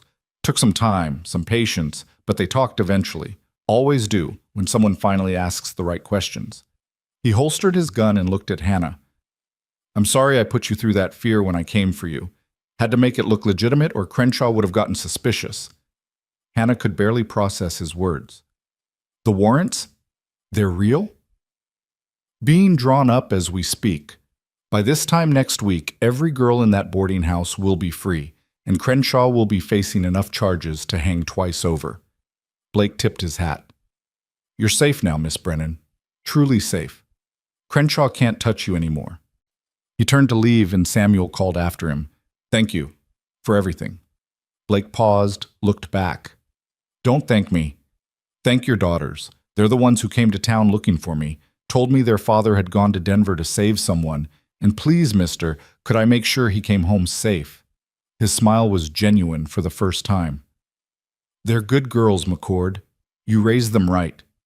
Then he was gone, swallowed by darkness, leaving them alone with the burning barn and the impossible reality that everything had changed again. Mary started to cry, quiet tears of relief and exhaustion. Esther joined her, and then they were all crying, even Sarah, even Ruthie, who'd been so brave through everything. Samuel gathered them all close, and Hannah found herself pulled into the circle of his arms, surrounded by girls who'd claimed her as theirs, protected by a man who'd given up everything to set her free. The barn burned itself out by morning, leaving nothing but ash and charred timbers. But the house stood untouched, and the family was whole. And when the sun rose over the Colorado mountains, it found them together on the porch, exhausted, smoke-stained, but unbroken. Hannah Brennan was free. Not just legally, but truly free. Free from Crenshaw, free from fear, free to choose what came next. And as she watched the dawn light touch Samuel's face and listened to Ruthie chattering about breakfast plans and felt Mary's hand slip into hers, Hannah chose this. Chose them. Chose the possibility that maybe, after everything, she deserved something good. The smell of smoke lingered for days after the fire, clinging to clothes and hair and settling into the floorboards like an unwelcome ghost. Samuel and the neighboring ranchers salvaged what they could from the barn, tools mostly, a few pieces of tack that hadn't been completely destroyed, but the structure itself was beyond saving. By the end of the week, all that remained was a blackened skeleton of timber that Samuel tore down with grim efficiency, the girls helping haul away debris while Hannah watched from the porch, and tried not to think about how close they'd come to losing everything. But they hadn't lost everything. The house still stood. The livestock had scattered during the fire, but most had been rounded up. The fields were untouched. And most importantly, The family was intact, shaken but whole, bound together by something stronger than shared blood. Hannah had stopped thinking of herself as temporary, somewhere between scrubbing soot from the kitchen floor and watching Samuel teach Ruthie how to hammer straight. She was part of this now, woven into the fabric of their daily lives so thoroughly that leaving felt impossible. Not because she owed them, though she did, more than she could ever repay, but because she wanted to stay. Because when Mary brought her coffee in the morning without being asked, when Esther sought her opinion on which dress to wear, when Sarah showed her drawings and Abigail asked for help with reading, when Ruthie climbed into her lap and fell asleep during evening stories, Hannah felt something she'd thought she'd lost forever. She felt like she belonged. Samuel felt it too. She could see it in the way he looked at her across the supper table, in the careful distance he maintained even as his eyes tracked her movements through the house, in the conversations that started about practical things, mending, gardening, whether they needed more flour from town, and drifted into something deeper. He'd ask about her childhood, her parents, the years before Crenshaw. She'd ask about Catherine, about Boston, about what made him choose this harsh, beautiful territory over the easier life he'd left behind. They were learning each other, Hannah realized. The way people do when they're building towards something that neither of them had quite named yet. 2 weeks after the fire, Ruth Hollister showed up. Hannah was hanging laundry when the wagon rolled into the yard. A sturdy vehicle pulled by 2 bay horses and driven by a woman who looked like she'd been carved from the same granite as the mountains. Ruth Hollister was somewhere north of 50 with steel gray hair pulled into a ruthless bun, sharp blue eyes that missed nothing, and the kind of presence that made you stand up straighter without quite knowing why. She climbed down from the wagon with the ease of someone half her age and surveyed the burned barn with the expression that might have been sympathy or might have been assessment. It was hard to tell with Ruth. "Heard you had some trouble," she said, without preamble. Samuel emerged from the chicken coop, wiping his hands on his trousers. "Ruth, wasn't expecting you." "Clearly, or you'd have swept the porch." Ruth's tone was dry, but not unkind. She turned her sharp gaze on Hannah. "You must be the girl who caused all this fuss." Hannah felt herself bristle. "I didn't ask." "Didn't say you did. Said you caused it. There's a difference." Ruth crossed her arms. "Silas Crenshaw's in jail in Denver. His brother Emmett disappeared, probably ran to California before the law caught up with him. The boarding house got shut down, and 15 girls got released from contracts that should have been illegal in the first place." She paused. "That's your doing, whether you asked for it or not." Hannah stared. "They're free? All of them?" "Every last one. Federal marshals came through like an avenging army. Crenshaw's screaming about unlawful prosecution, but he'll hang or rot in prison. Either way, he's finished." Ruth's expression softened fractionally. "Thomas Blake made sure those girls got somewhere safe to land. Some went home to family, some found work in town. A few are staying at my boarding house until they figure out what's next." The relief was so sudden and overwhelming that Hannah had to sit down on the porch step. The girls she'd left behind, Maggie with the crooked smile, Anna who sang while she worked, little Violet who was only 14, they were safe. They were free. Because Samuel had bought Hannah's contract, because Blake had asked questions, because someone had finally cared enough to look at what Crenshaw was doing and call it by its real name. "I need to see them," Hannah said. "I need to know they're all right." "They are. But you could see for yourself if you came to town." Ruth looked at Samuel. "That's actually why I'm here. Prospect Valley's having a town meeting tomorrow night. New settlement about 20 miles northeast, proper laws, elected officials, people trying to build something decent. They're looking for families willing to relocate, help establish the town." She paused meaningfully. "Thought you might be interested." Samuel frowned. "Why would I relocate? This ranch is my livelihood." "This ranch just lost its barn and nearly lost its house to a vindictive arsonist. You think that's the last trouble you'll see?" Ruth's voice was blunt. "Dust Creek's got a sheriff who locks women in cages and looks the other way when powerful men commit crimes. You want to raise 5 daughters in a place like that? What's Prospect Valley got that's different? A marshal who actually enforces the law. A judge who can't be bought. People who decided they were tired of watching corruption go unchecked." Ruth's gaze flicked to Hannah and back. And distance from Denver, geographic and otherwise. Samuel was quiet for a long moment, his face unreadable. Then he said, "I'll think about it." "Don't think too long. Meeting's tomorrow at sundown. I'll save you seats." Ruth climbed back into her wagon with the same efficient grace she'd shown getting down. "And McCord? Bring the girl. People should meet her. She's got more courage than half the men in this territory." She left in a rattle of wheels and dust, and Hannah looked up at Samuel. "You don't have to go because of me. I won't be the reason you abandon your home." "This isn't about abandoning anything." Samuel sat beside her on the step, his shoulder warm against hers. "It's about choosing what's best for my daughters. And maybe Ruth's right. Maybe Dust Creek isn't it. But your ranch can be sold or leased. The land's not going anywhere." He turned to face her fully. "Hannah, I built this place with Catherine. It's full of memories, good ones mostly, but it's also full of ghosts. Sometimes I think the girls and I have been living in a museum instead of a home." His hand found hers, calloused fingers threading through hers with careful intention. "Maybe it's time to build something new, somewhere that doesn't have shadows in every corner." Hannah's breath caught. "What are you saying?" "I'm saying I want to go to that meeting. I want to hear what Prospect Valley has to offer. And I want you to come with me, not as hired help or a charity case, but as someone who has a say in what our future looks like." He squeezed her hand. "Because that's what you are now, Hannah. Part of our future. If you want to be."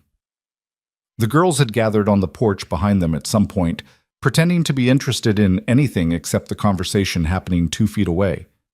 Mary was grinning. Esther had her hands pressed to her mouth. Even Sarah was smiling, shy and hopeful. "I want to be," Hannah whispered, "more than anything." Samuel's answering smile was like sunrise. "Then we'll go to Prospect Valley, all of us, and we'll figure out what comes next together." The town meeting was held in Prospect Valley's new church, a simple timber structure with straight walls and glass windows that caught the sunset like captured fire.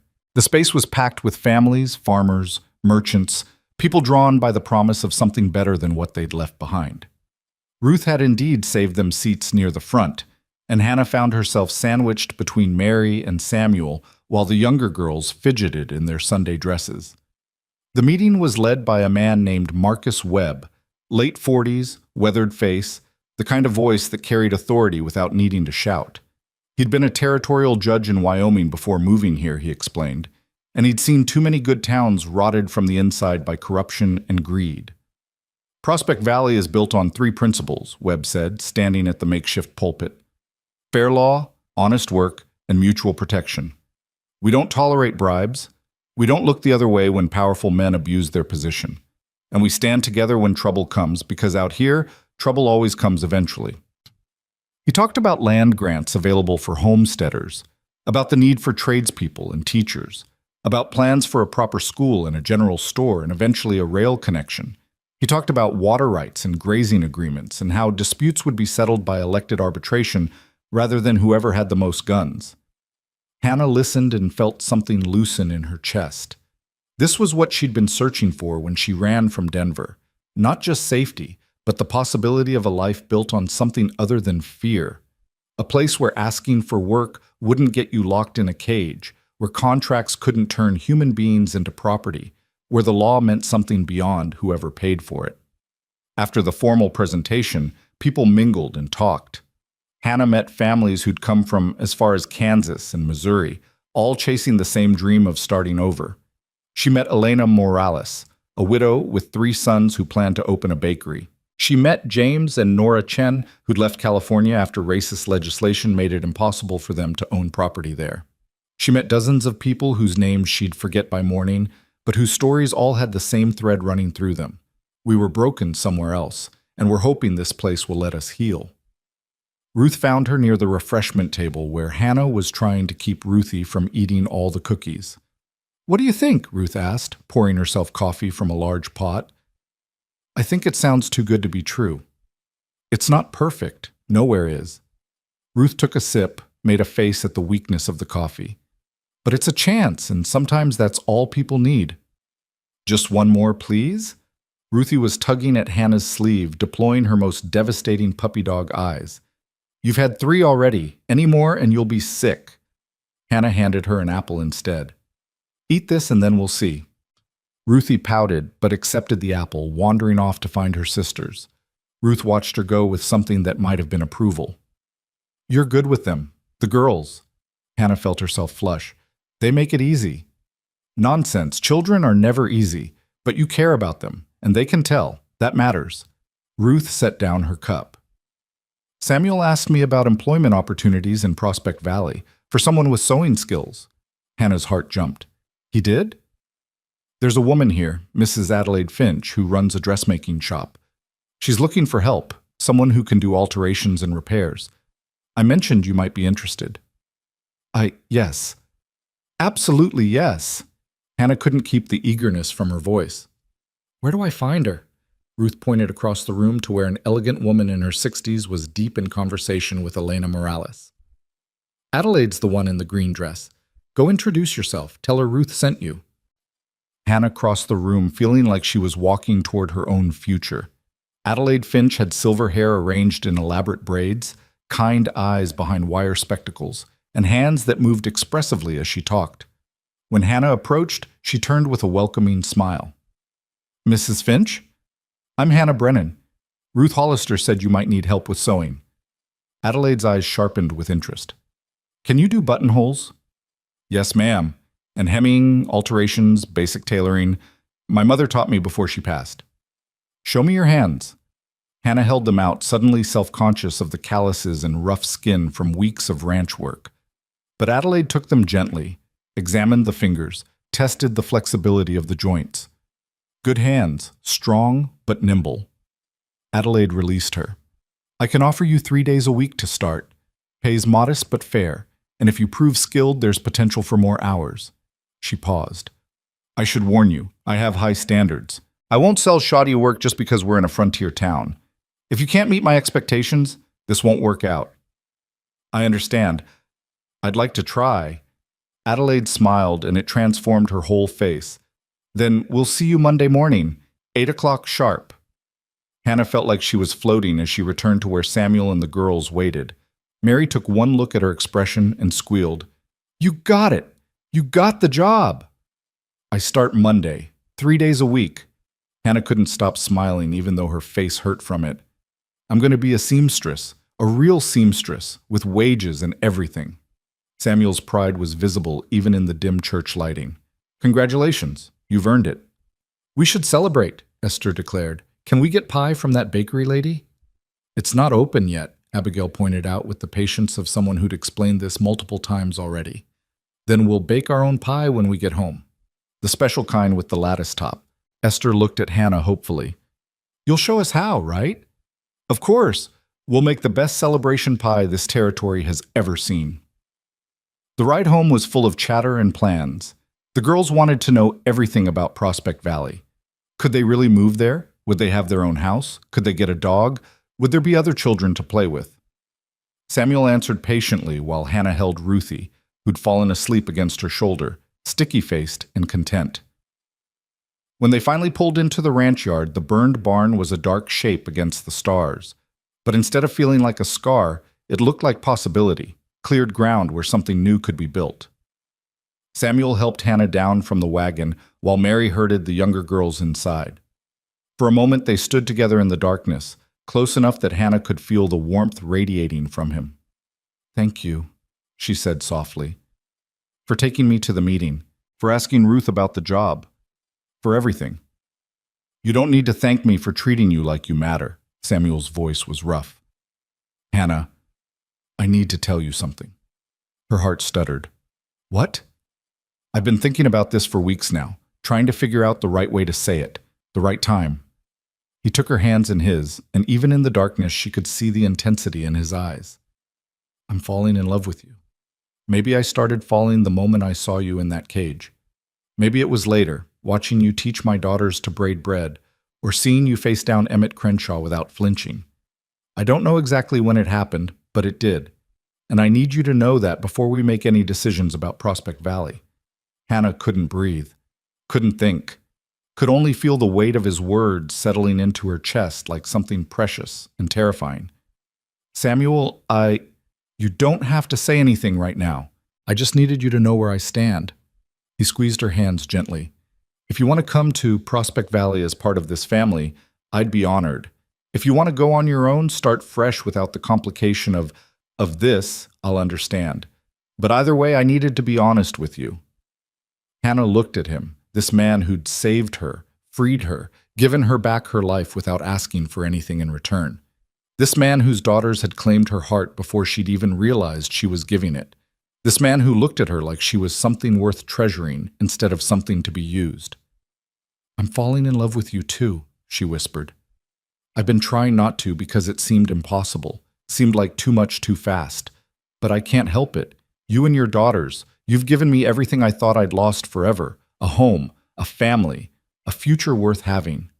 She stepped closer, close enough to rest her forehead against his. I want to come to Prospect Valley, with you, with all of you. Not as hired help or a guest, but as what? Samuel's voice was barely audible. Hannah pulled back just enough to meet his eyes. As whatever you'll have me as, partner, wife, second mother to your girls, I don't care what we call it. I just want to be yours. Samuel made a sound halfway between a laugh and a sob. Then he was kissing her, gentle and desperate all at once, and Hannah felt like she was finally coming home after years of being lost.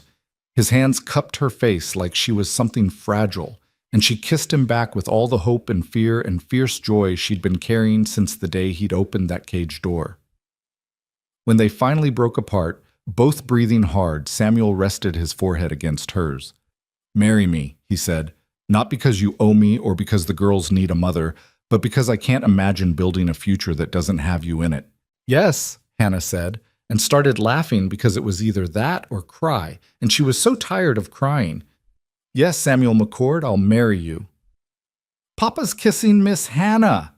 They sprang apart to find all 5 girls crowded at the window, faces pressed to the glass, various expressions of delight and scandal on their faces. Ruthie was clapping. Mary was crying happy tears. Esther was grinning like she'd won a bet. Samuel groaned. How long have you been watching? Long enough, Mary called back. Does this mean Hannah's really staying? Forever? Forever, Hannah confirmed, and felt the truth of it settle deep. If you'll have me. The girls erupted from the house in a tangle of nightgowns and squeals, surrounding them in hugs and questions, and demands to know when the wedding would be, and could they have new dresses, and could they call her mama, or was that too soon? Hannah looked at Samuel over the chaos of his daughters, their daughters now, and saw her whole future reflected in his eyes. It wouldn't be easy. Building a new life never was. But it would be theirs, built on honesty and hard work, and the kind of love that didn't come from grand gestures but from showing up every day and choosing each other over and over again. She'd been locked in a cage and left to die under a merciless sun. She'd been owned, hunted, burned out of the first safe place she'd found in years. But she'd survived. More than that, she'd found something worth surviving for. A family, a home. A man who looked at her like she hung the stars. And tomorrow they'd start making plans to move to Prospect Valley, to build a house with no ghosts, to create a future where 5 girls could grow up believing the world was kind, and a woman who'd been treated like property could finally be free. But tonight, under the Colorado stars with Samuel's arm around her waist and his daughters chattering about wedding plans, Hannah Brennan let herself believe in happy endings. Just this once. Just forever. The next 3 weeks passed in a blur of packing and planning and the strange, bittersweet work of dismantling a life to build a new one. Samuel sold the ranch to a young couple from Kansas who'd been looking for land with good water access, and though Hannah saw the grief flash across his face when he signed the papers, his hand was steady. This wasn't abandonment, he'd told the girls over supper that night. This was choosing their future over their past. The girls took to the idea of Prospect Valley with the adaptability of youth. Mary was excited about the possibility of other families her age, about maybe attending the school they were planning to build. Esther wanted to know if there would be a library eventually.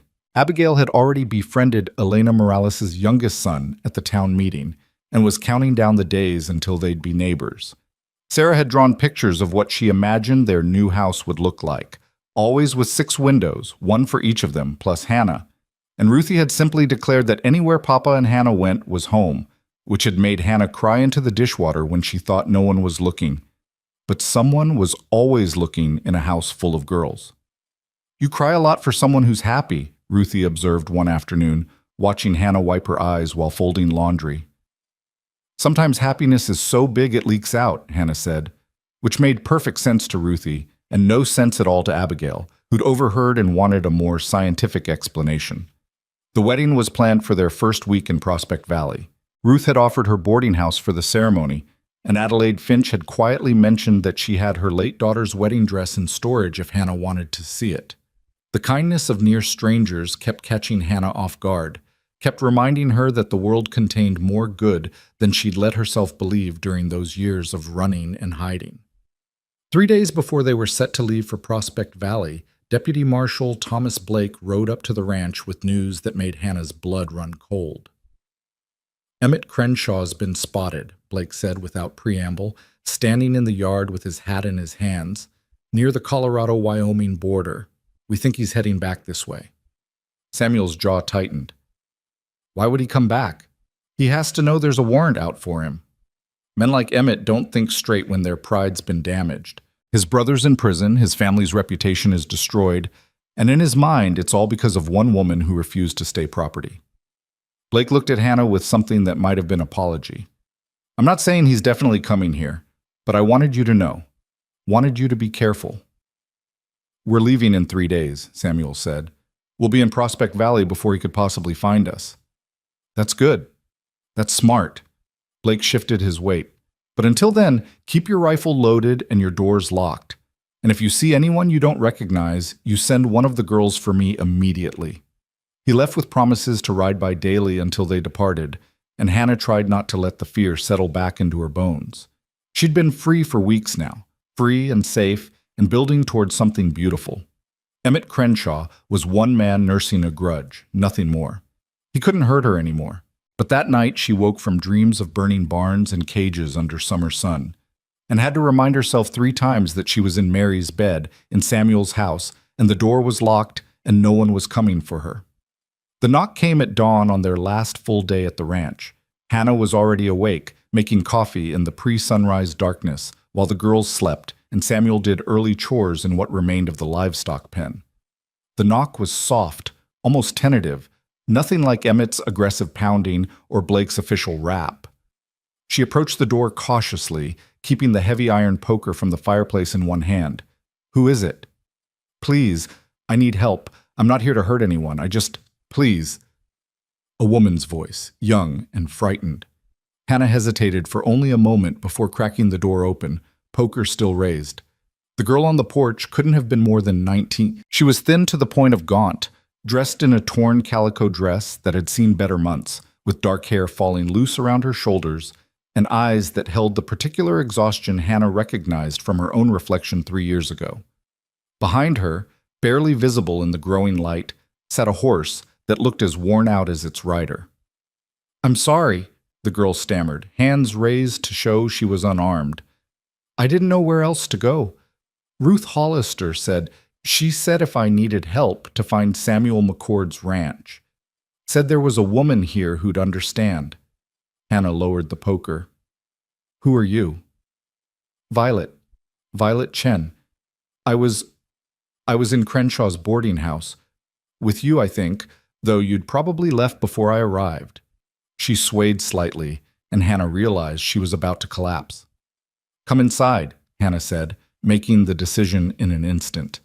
She helped Violet across the threshold and into a chair by the fire, then called toward the bedrooms. "Mary, I need you." Mary appeared in her nightgown, took one look at Violet, and immediately went into the same efficient mode she'd shown when Hannah first arrived. Water, food, a blanket. Within minutes, they had Violet settled with bread and weak tea, and the girl's story emerged in fits and starts between bites. She'd been released when the boarding house was raided, had gone to stay with Ruth like the other girls. But 2 days ago, a man had come looking for her. Not Emmett, she didn't think, but someone working for him. Someone who'd gotten her name from somewhere and asked too many questions about where she'd gone, and whether she knew anything about the Brennan woman who'd caused all this trouble. "I got scared," Violet whispered. "I thought if they found me, they'd use me to find you. So I ran, took Ruth's old mare without asking, and just rode. I'm sorry. I know that was stealing. I'll pay her back somehow." "Ruth won't care about the horse," Hannah said gently. "She'll care that you're safe. Did anyone follow you?" "I don't think so. I stayed off the main roads, rode through the night." Violet's eyes filled with tears. "I didn't know what else to do. Everyone said you escaped Crenshaw, that you were free now. I thought maybe you'd know how to help me stay free too." Samuel had come in at some point during the story and stood leaning against the doorframe, listening. Now he crossed to the table and sat down across from Violet. "You did the right thing coming here," he said, "and you're safe now. We're leaving for Prospect Valley today instead of tomorrow, and you're coming with us." "I can't. I don't have any money, any way to pay." "Didn't ask you to pay. Asked you to come with us to a place where Emmett Crenshaw and his people can't touch you." Samuel's voice was firm. "We take care of our own, and anyone Ruth Hollister sends to us counts as our own. Understand?"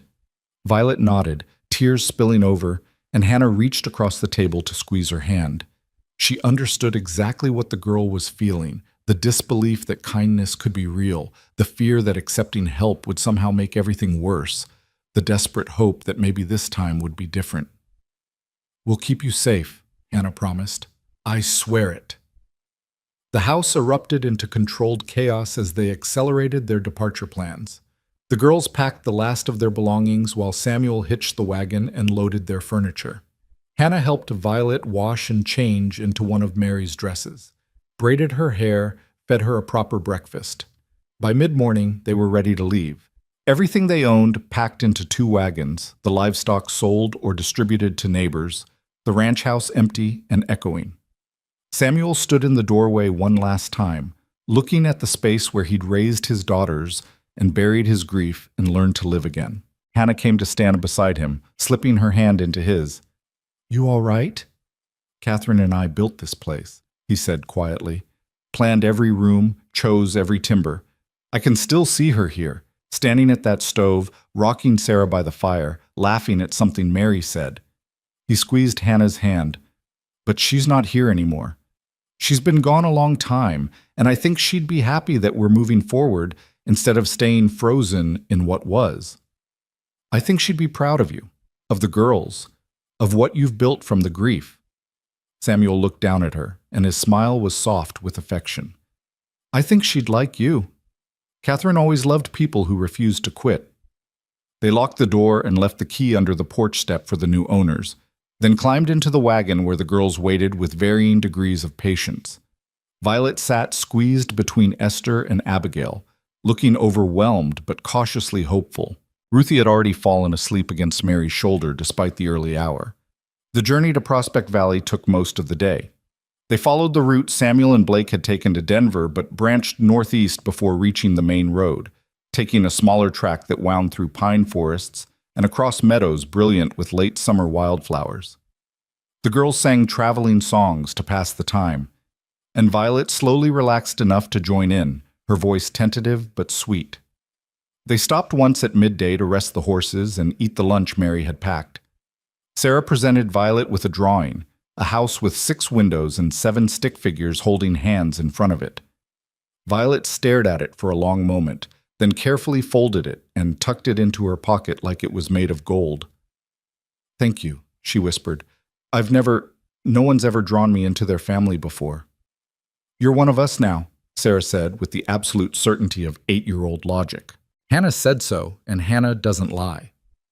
By late afternoon, the valley came into view, a broad stretch of grassland nestled between rolling hills, a creek running silver through the center, and the beginnings of a town taking shape along the water. Hannah counted maybe 30 buildings in various states of completion, from finished houses with glass windows to timber frames still waiting for walls. The church where they'd held the town meeting stood at the heart of it all, white-painted and solid, its bell tower visible from miles away. People emerged as they rolled into town, waving, calling greetings, directing them toward plots of land that had been set aside for new families. Marcus Webb himself came to meet them, explaining that they'd reserved a half-acre lot near the creek with space for a house and a small barn. The plot next to theirs belonged to Adelaide Finch, he added with a knowing smile in Hannah's direction, which would make her morning commute remarkably convenient. Ruth appeared with her usual impeccable timing, surveying their wagons and the exhausted travelers with the practiced eye of someone who'd organized more arrivals than she could count. Made it in one piece, I see. And picked up a stray. Her gaze landed on Violet, and something that might have been relief flickered across her face. Violet Chen, I've been worried sick about you, girl. I'm sorry, Mrs. Hollister. I didn't mean to steal your horse. The horse is fine. I'm more concerned about you. Ruth stepped closer, lowered her voice. The man who came asking questions, I didn't tell him anything, but he was persistent. You were right to run. He won't find her here, Samuel said. And if he does, he'll have to go through all of us. Ruth nodded approval. Good. Violet can stay with me until she's ready to find her own place. I've got 3 other girls from the boarding house already there. They'll be glad to see a familiar face. She looked at Hannah. You're staying with me too until the wedding, I assume, tradition and all that? Hannah had forgotten about that particular tradition, the bride spending the night before the wedding apart from her groom. I suppose I should. You suppose correctly. Samuel McCord, you get 1 more night with your daughters as a bachelor. Make it count. Ruth's tone was dry, but affectionate. Wedding's at noon tomorrow in the church. Adelaide's bringing the dress by my place tonight. The whole town's invited, so expect a crowd. The whole town. Hannah felt a flutter of nerves. She'd imagined something small and quiet, just Samuel and the girls and maybe Ruth. Not a spectacle. Samuel must have seen something in her expression because he squeezed her hand. We can make it smaller if you want. Just us. No. Hannah took a breath, straightened her spine.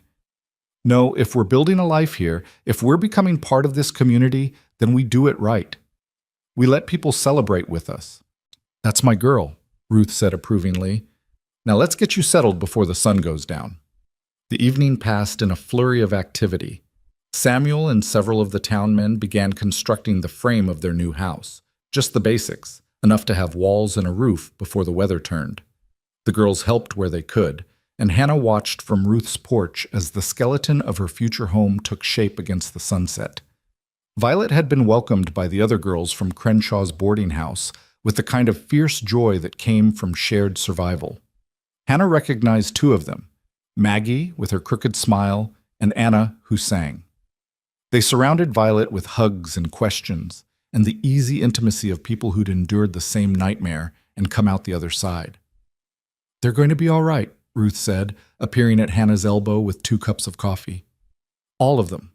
They've got each other, and they've got this town. That's more than most people get. Hannah accepted the coffee gratefully. I still can't believe it's real, that I'm here, that tomorrow I'm getting married. Believe it, you've earned it. Ruth was quiet for a moment, watching the construction work. I've seen a lot of women come through my boarding house over the years, running from something, running toward something, just running. Most of them keep running their whole lives because they never find a reason to stop. She looked at Hannah directly. You found your reason. Don't ever forget how rare that is. I won't, Hannah promised. The sunset faded to dusk, and Samuel came to say goodnight, paint spattered and exhausted but smiling. The girls surrounded Hannah with hugs and demands that she tell them everything about the dress, and could they please do her hair tomorrow, and would there be cake? Yes to the hair, and Elena's baking something she promises will be spectacular, Hannah said, kissing each of them on the forehead. Now go with your papa and get some sleep. Tomorrow's a big day. Samuel lingered after the girls had piled into Ruth's second wagon for the ride to the construction site where they'd be camping for the night. He took Hannah's hands, studied her face in the lamplight. Having second thoughts? Not even for a moment. You? I've never been more certain of anything in my life. He kissed her forehead, then her cheeks, then finally her mouth, soft and sweet and full of promise. I'll see you at the church tomorrow. Don't be late. Wouldn't dream of it. She watched him drive away, then turned to find Ruth and the other women watching her with various expressions of amusement. Come on, bride, Ruth said. We've got a dress to alter and hair to plan. Adelaide's waiting inside. The dress was beautiful, ivory silk with delicate lace at the collar and cuffs, fitted bodice and full skirt that would have been fashionable in Boston but felt almost too elegant for a frontier wedding. But Adelaide insisted it was perfect, and the other women agreed, pulling Hannah into Ruth's bedroom for an impromptu fitting.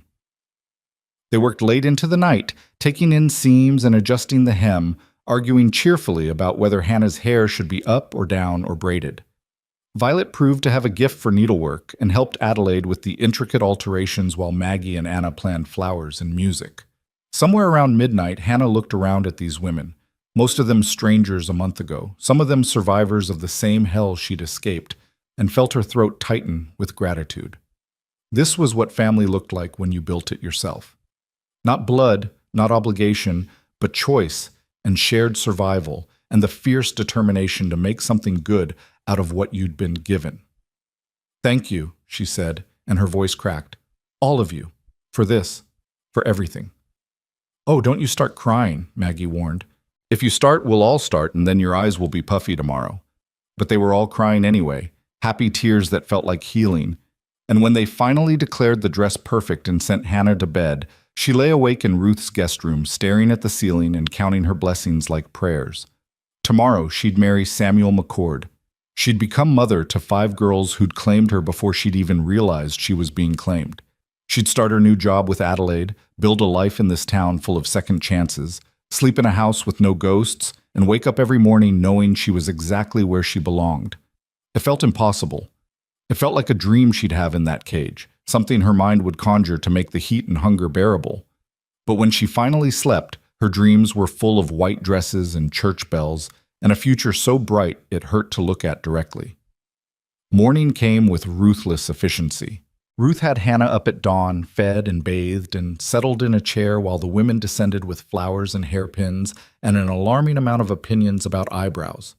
The dress fit perfectly after last night's alterations, and when Hannah finally looked at herself in Ruth's full-length mirror, she barely recognized the woman staring back. Not because she looked different, though the dress helped, and whatever Maggie had done with her hair was borderline miraculous, but because she looked happy. Actually, genuinely, radiantly happy, in a way she hadn't seen in her own reflection since before her parents died. "You're crying again," Anna observed. "Good tears this time," Hannah said, wiping her eyes carefully. "I promise." The walk to the church felt like floating. The whole town had indeed turned out. Families lined the street, children waved wildflowers, someone was playing violin somewhere nearby. Ruth walked beside her like a proud mother, and Violet and the other girls from the boarding house formed an impromptu honor guard, their faces bright with vicarious joy. The church doors opened, and Hannah saw Samuel standing at the front with Marcus Webb, who'd volunteered to officiate. Samuel wore his best suit, probably the same one he'd worn to Catherine's funeral, though he'd clearly pressed it and replaced the buttons. And when he saw Hannah, his face transformed with wonder. The girls sat in the front row, scrubbed and shining in their Sunday best. Mary was crying, Esther was grinning. Ruthie waved enthusiastically despite Mary's attempts to make her sit still. Hannah walked down the aisle on Ruth's arm, past friendly faces and well-wishers, toward the man who'd opened a cage door and changed everything. When she reached the front, Ruth squeezed her hand once and stepped aside, and Hannah took her place next to Samuel. "You're beautiful," he whispered. "You're biased," she whispered back. "Doesn't make it less true." Marcus cleared his throat, smiling. "Shall we begin?" The ceremony was simple but meaningful. Marcus spoke about partnership and choosing each other every day, about building families from love rather than obligation, about second chances and new beginnings. When it came time for vows, Samuel took Hannah's hands and spoke in a voice that carried to every corner of the church. "Hannah Brennan, you walked into my life when I'd forgotten what it meant to hope for anything beyond survival. You showed my daughters what strength looks like, what kindness looks like, what it means to keep going even when the world's tried to break you. I promise to protect you, to stand beside you, to build a future with you that's worthy of everything you've survived to get here. I promise to love you, not because you need saving, but because you're worth loving, today and every day for the rest of my life." Hannah's turn. She'd practiced this last night, but the words she'd planned fled in the face of Samuel's steady gaze and the weight of the moment. Samuel McCord, you gave me back my freedom, and then you gave me something better, a reason to use it. You and your daughters taught me that family isn't what you're born into, it's what you build. That home isn't a place, it's people who choose you even when they don't have to. Her voice shook, but she pushed through. I promise to love your daughters like they're my own, because they are. I promise to stand beside you when trouble comes, because it will. I promise to build this life with you, to make it good and true, and worth all the hard things we survived to get here. Today and every day, for as long as we both shall live. Marcus pronounced them married, and Samuel kissed her to cheers and applause that seemed to shake the church rafters. The girls swarmed them immediately, hugging and crying and declaring this the best day ever, and Hannah laughed through her tears and held them all as close as she could. The celebration afterward was everything a frontier wedding should be. Simple food made special by community effort, Elena's spectacular cake that turned out to be 3 layers with raspberry filling, music and dancing in the churchyard, toasts that ranged from heartfelt to hilarious. Children ran wild, while adults talked and laughed, and as the sun began its descent, Hannah found herself pulled into a dance by Marcus Webb himself. "Welcome to Prospect Valley, Mrs. McCord," he said, officially and permanently. Mrs. McCord. The name settled over her like a blessing.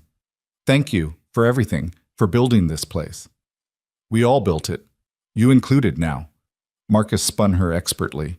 You know what you represent to this town? You and Violet and the others? You're proof that the system can fail and people can still survive. That mercy isn't weakness and second chances matter. He smiled.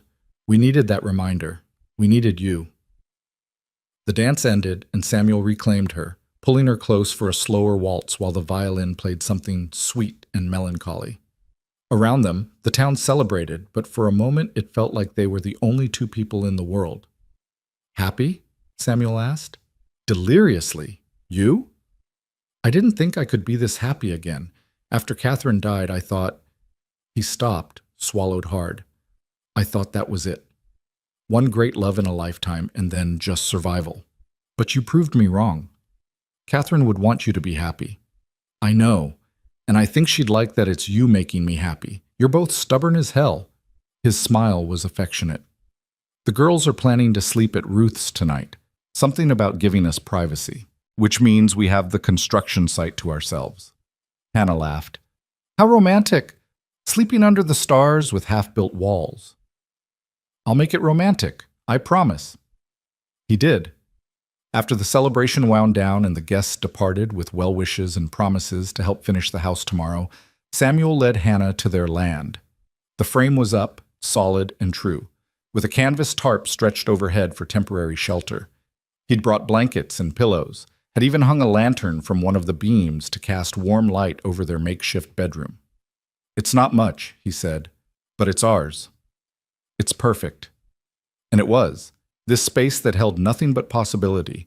No ghosts, no past, just the 2 of them, and the future they'd build together. They lay under the stars and talked for hours.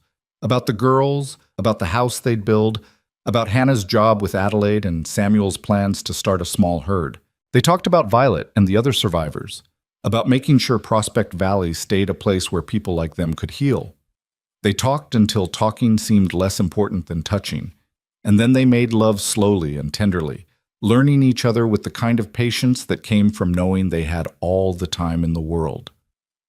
Afterward, Hannah lay with her head on Samuel's chest and listened to his heartbeat steady and strong beneath her ear. I love you, she said into the darkness. I love you too. His arms tightened around her.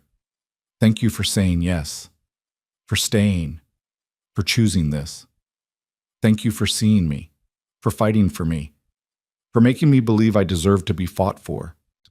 They fell asleep tangled together, and when morning came, it brought the sound of children's laughter and the girls arriving early with breakfast and about a dozen questions about when the walls would be done and could they help paint and did being married feel different than being engaged. Samuel groaned and buried his face in Hannah's shoulder. They're your daughters now, too. You deal with them. Our daughters, Hannah corrected, kissing his temple, and I wouldn't have it any other way. The next weeks were a whirlwind of building and settling in. The house went up quickly with help from the community. 4 bedrooms, a kitchen large enough for a family of 7, a front porch with a swing. Hannah started work with Adelaide and discovered she loved it, loved the precision of tailoring and the satisfaction of transforming fabric into something beautiful. The girls started school in the church basement, taught by a former professor from Pennsylvania who'd come west for his health. Samuel began building his herd with help from neighboring ranchers who appreciated his fair dealing and steady temperament. Violet found work at Elena's bakery and began the slow process of healing, supported by the other girls and the town's collective determination to prove that good people still existed. Deputy Marshal Blake stopped by occasionally with news. Emmett Crenshaw had been caught trying to cross into Mexico and was headed for trial. Silas had been sentenced to 20 years in territorial prison. The remaining corrupt officials in Dust Creek were being systematically removed and replaced. Justice, it turned out, was possible when enough people demanded it. 6 months after the wedding, Hannah stood on her front porch watching Samuel teach Ruthie how to rope a fence post while the other girls did their evening chores. The house smelled like the roast Mary was cooking, and through the window she could see Esther setting the table while Sarah drew pictures and Abigail read aloud from a book she'd borrowed from their growing personal library. This was her life now. This collection of ordinary moments that felt extraordinary because she'd almost lost the chance to have them. Because she'd spent 5 days in a cage learning that the world was cruel, and then met a man who'd spent 8 years teaching his daughters that it could still be kind. Samuel caught her watching and smiled, that slow, warm smile that still made her heart skip. He said something to Ruthie, who scampered off to help her sisters, and crossed the yard to join Hannah on the porch. "What are you thinking about? How far we've come. How different everything is." Hannah leaned into him, let him wrap his arms around her from behind. "A year ago I was running for my life. Now I'm standing on my own porch watching our daughters play." "Our daughters," Samuel repeated softly. "I like the sound of that." "Me too." Hannah turned in his arms to face him. "Samuel McCord, you gave me everything I thought I'd lost. You gave me back my life. You did that yourself. I just opened the door." He kissed her forehead. "But I'm glad I was there to see you walk through it." The sun set over Prospect Valley, painting the sky in shades of gold and rose, and Hannah Brennan McCord stood in the arms of the man she loved and knew with absolute certainty that she was finally, truly home.